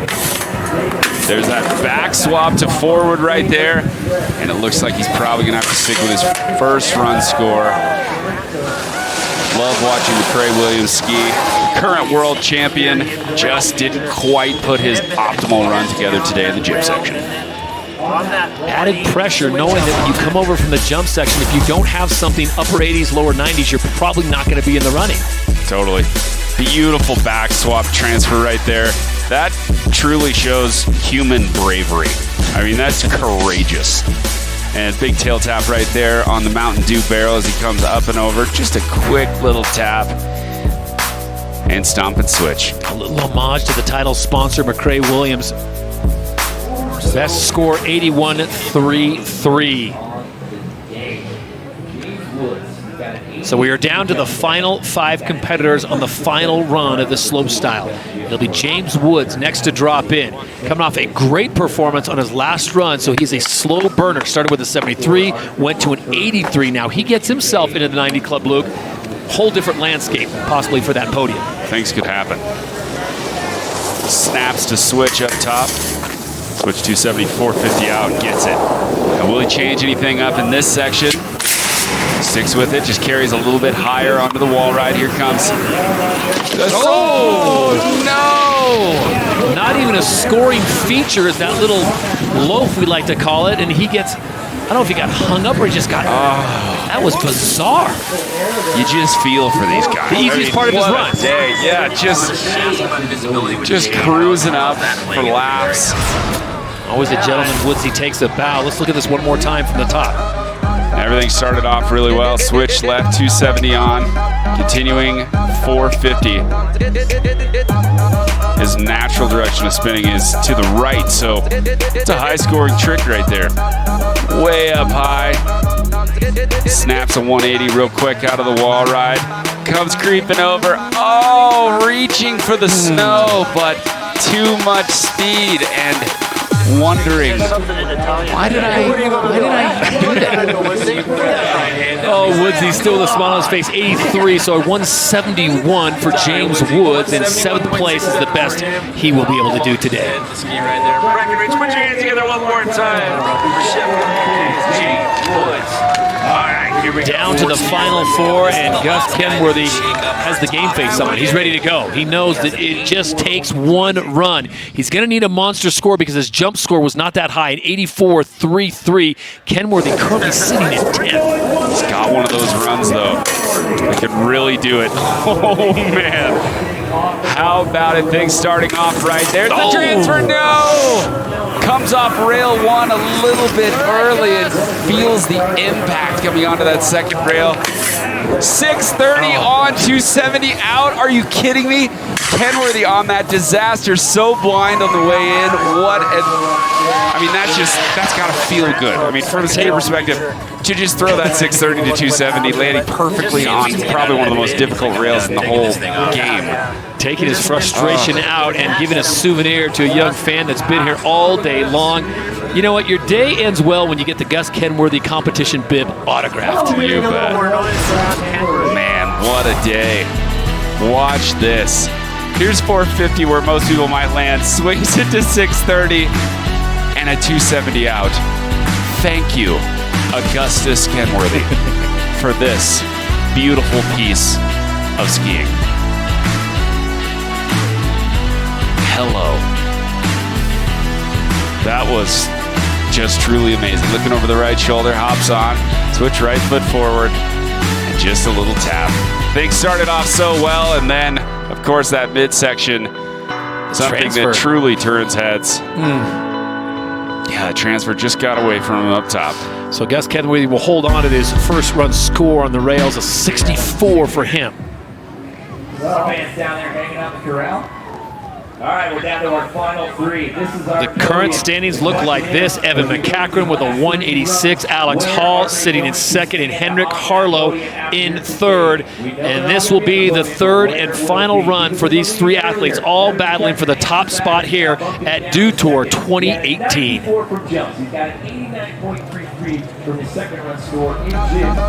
What these guys have been able to do, Luke, has been amazing. Henrik Harlow got it started early with his 92 on run 1. Yeah, and then Evan McCachran up onto the top of the wall ride with a right side 270 and just continued to bring the heat. Switch right 270 on. Some of his biggest tricks spun to the right, which for most skiers is the harder way to spin. And man, the transfer to 450 out, I mean, McCachran has just been on fire. Alex Hall now currently sitting in second place. He needs a 92.68 to take the lead. After Alex Hall, it'll be Evan McCachran, and Henrik Harlow will be the last man to drop in the competition. So Henrik will have the final say. But Alex Hall, you know the numbers. This is what he's got to do. 180 on. And just dancing on the rail. There he goes again. Backside 270. Sounds like he got a little bit hung up on that. Let's see if he keeps the run going here. Gets the 450 out of the transfer. Nicely done right there from Hall. 270 on, and looking for the tap right there on the 450. Continuing 4 out, but not quite that 90 glimmering goodness that we were hoping to see right there. There was tough to tell what the mistake was, but it did look like it came off maybe a little bit early on that second feature. Switch 180 on, hops the right foot forward, back swap 270, real clean, very creative combination right there, super solid. And here's where he comes in. There's the back swap. Oh, didn't get his spin out right there. So that probably had an influence on the overall feel of his run. And with the judges, you know, certainly watching to see everything that's going down, they know what he's been doing. They know he made a mistake there, so that will be counted against him. Unfortunately, in some cases, you are sort of judged against yourself. They know what he's capable of. They know what he's done in the past. And here's Alex Hall once again. Look at that. Gets the tap in as well. Oh, yeah. Very, very nice for Alex Hall, and what a day. Still sitting in that second place position. Coming off of the jumps, Alex Hall had the best score with a 94. Needs a 92.68 to overtake the lead, and he will get a 90, so a 184 now. Alex Hall cementing that possible second place position here. How about the weekend that he's had, though? And then there were two. Evan McCachran, still the leader with a 186.67. He knows that Henrik Harlow will have the final run of the day. He's got the best score in the jib so far with a 94, and that was combined with an amazing score in the jumps, Luke, a 92.6. It begs the question, man or machine at this point? Well, he told Tina Dixon he thought that 94 was the best he could do, but why not go out and give it a shot? Look at this. Mixing things up just a little bit. Looking clean. Little switch buttered out, 720 right there. Switch 270 on, 450 out, clean right through the donkey tail there. Oh my gracious. Brings the heat yet again. Unbelievable. He's so just mind-alteringly consistent. It's so difficult to even imagine testing that well. To come right in and bring that unbelievable run twice. Switch 270 on, back swap, straight out. And then he just rolls in casually, boosts up onto the top of the wall ride. Right side 270, continuing 270 out. And that's really the trick that has set him apart. There's just nobody else touching that. So from the human perspective of the judges, it's like, well, that's just bigger. He's up higher. He's doing the trick. It's a right side trick, and it's really difficult. Here's the switch 270. kind of performs an almost lip slide there, if I'm not mistaken. So he's kind of got to clear his skis up over the front of the rail, which is even more rewarded. Here's that transfer, great balance, hops on, swings the 450 out. Just unreal. So you're saying this could be a bumper. So the score comes in now, and it is an improvement at 94.67. So McCachran cementing that first place spot with just one athlete to go. Either of these courses, Evan McCachran still in the lead and further cementing that spot. 187.34 with one skier left to go. One man left in the slopestyle final. Henrik Harlow out of Sweden. The score, he needs at least a 97.66. That is a monster score. Yes. Henrik Harlow, though, is capable of a 97.66. But Luke, what can he do that he hasn't done so far to impress the judges to say, you know what, you are the man? Well, it's hard to say. I think he just needs to really clean up his final feature. He's struggled a little bit on it, but up here, he's been really consistent. Right side 270. Look how shady it is outside as Harlow comes in. The ominous sort of feel. Tails over. Nice 270 off. There's a switch tails butter. 540. Oh, and he goes for the safety grab.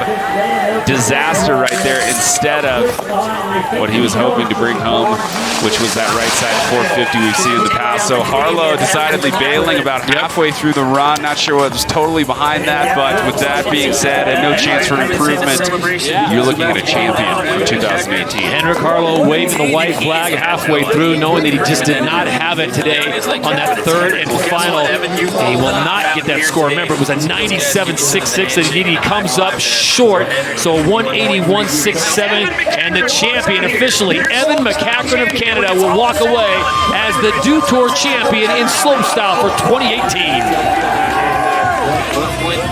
What a performance by the Canadian. He was consistent in the jumps and even more so in the jib section. He is now standing by with Tina Dixon.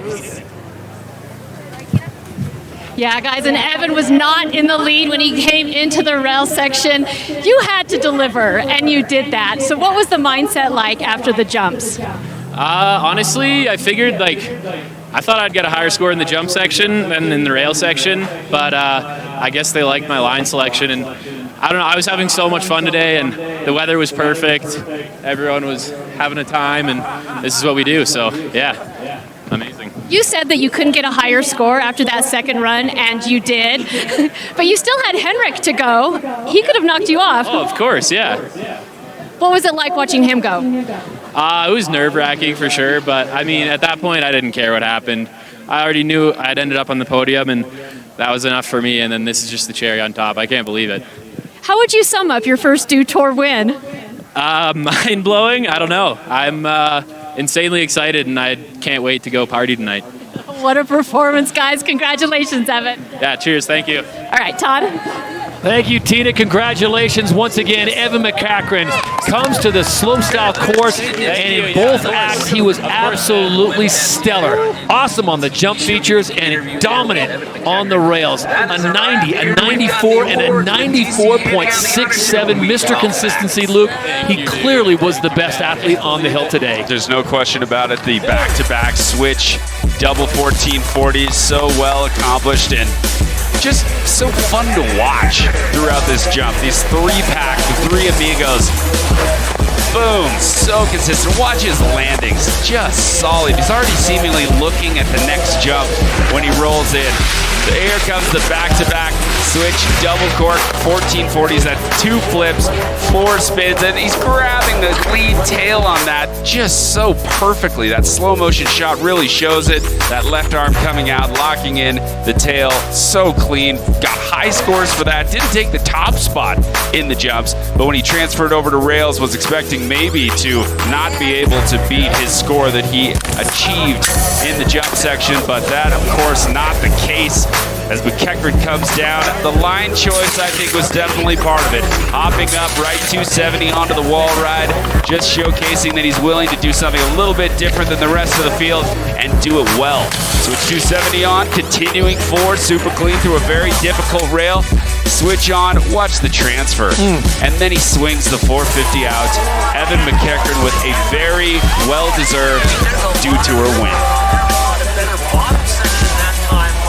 The final results look like this for the men's slopestyle, and what a show it was. Evan McEachern, a 187.34. American Alex Hall out of Park City finishing in second, and Henrik Harlow of Sweden finishing in third with that 181.67. Great performances from top to bottom from all 12 of the athletes. Everyone brought it today on this new modified program, the 2-act play, but it was Evan McEachern who reigned supreme in Breckenridge, Colorado. Once again, passion and progression on full display high atop the Rocky Mountains. And again, the Dew Tour serving notice what is capable on boards and skis. Congratulations to all of our athletes. And on behalf of Tina Dixon and Luke Van Valen, I'm Todd Harris saying so long from beautiful Breckenridge, Colorado. This has been the Dew Tour.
Another day has come to a conclusion in the Rocky Mountains. What a view from Breckenridge, Colorado.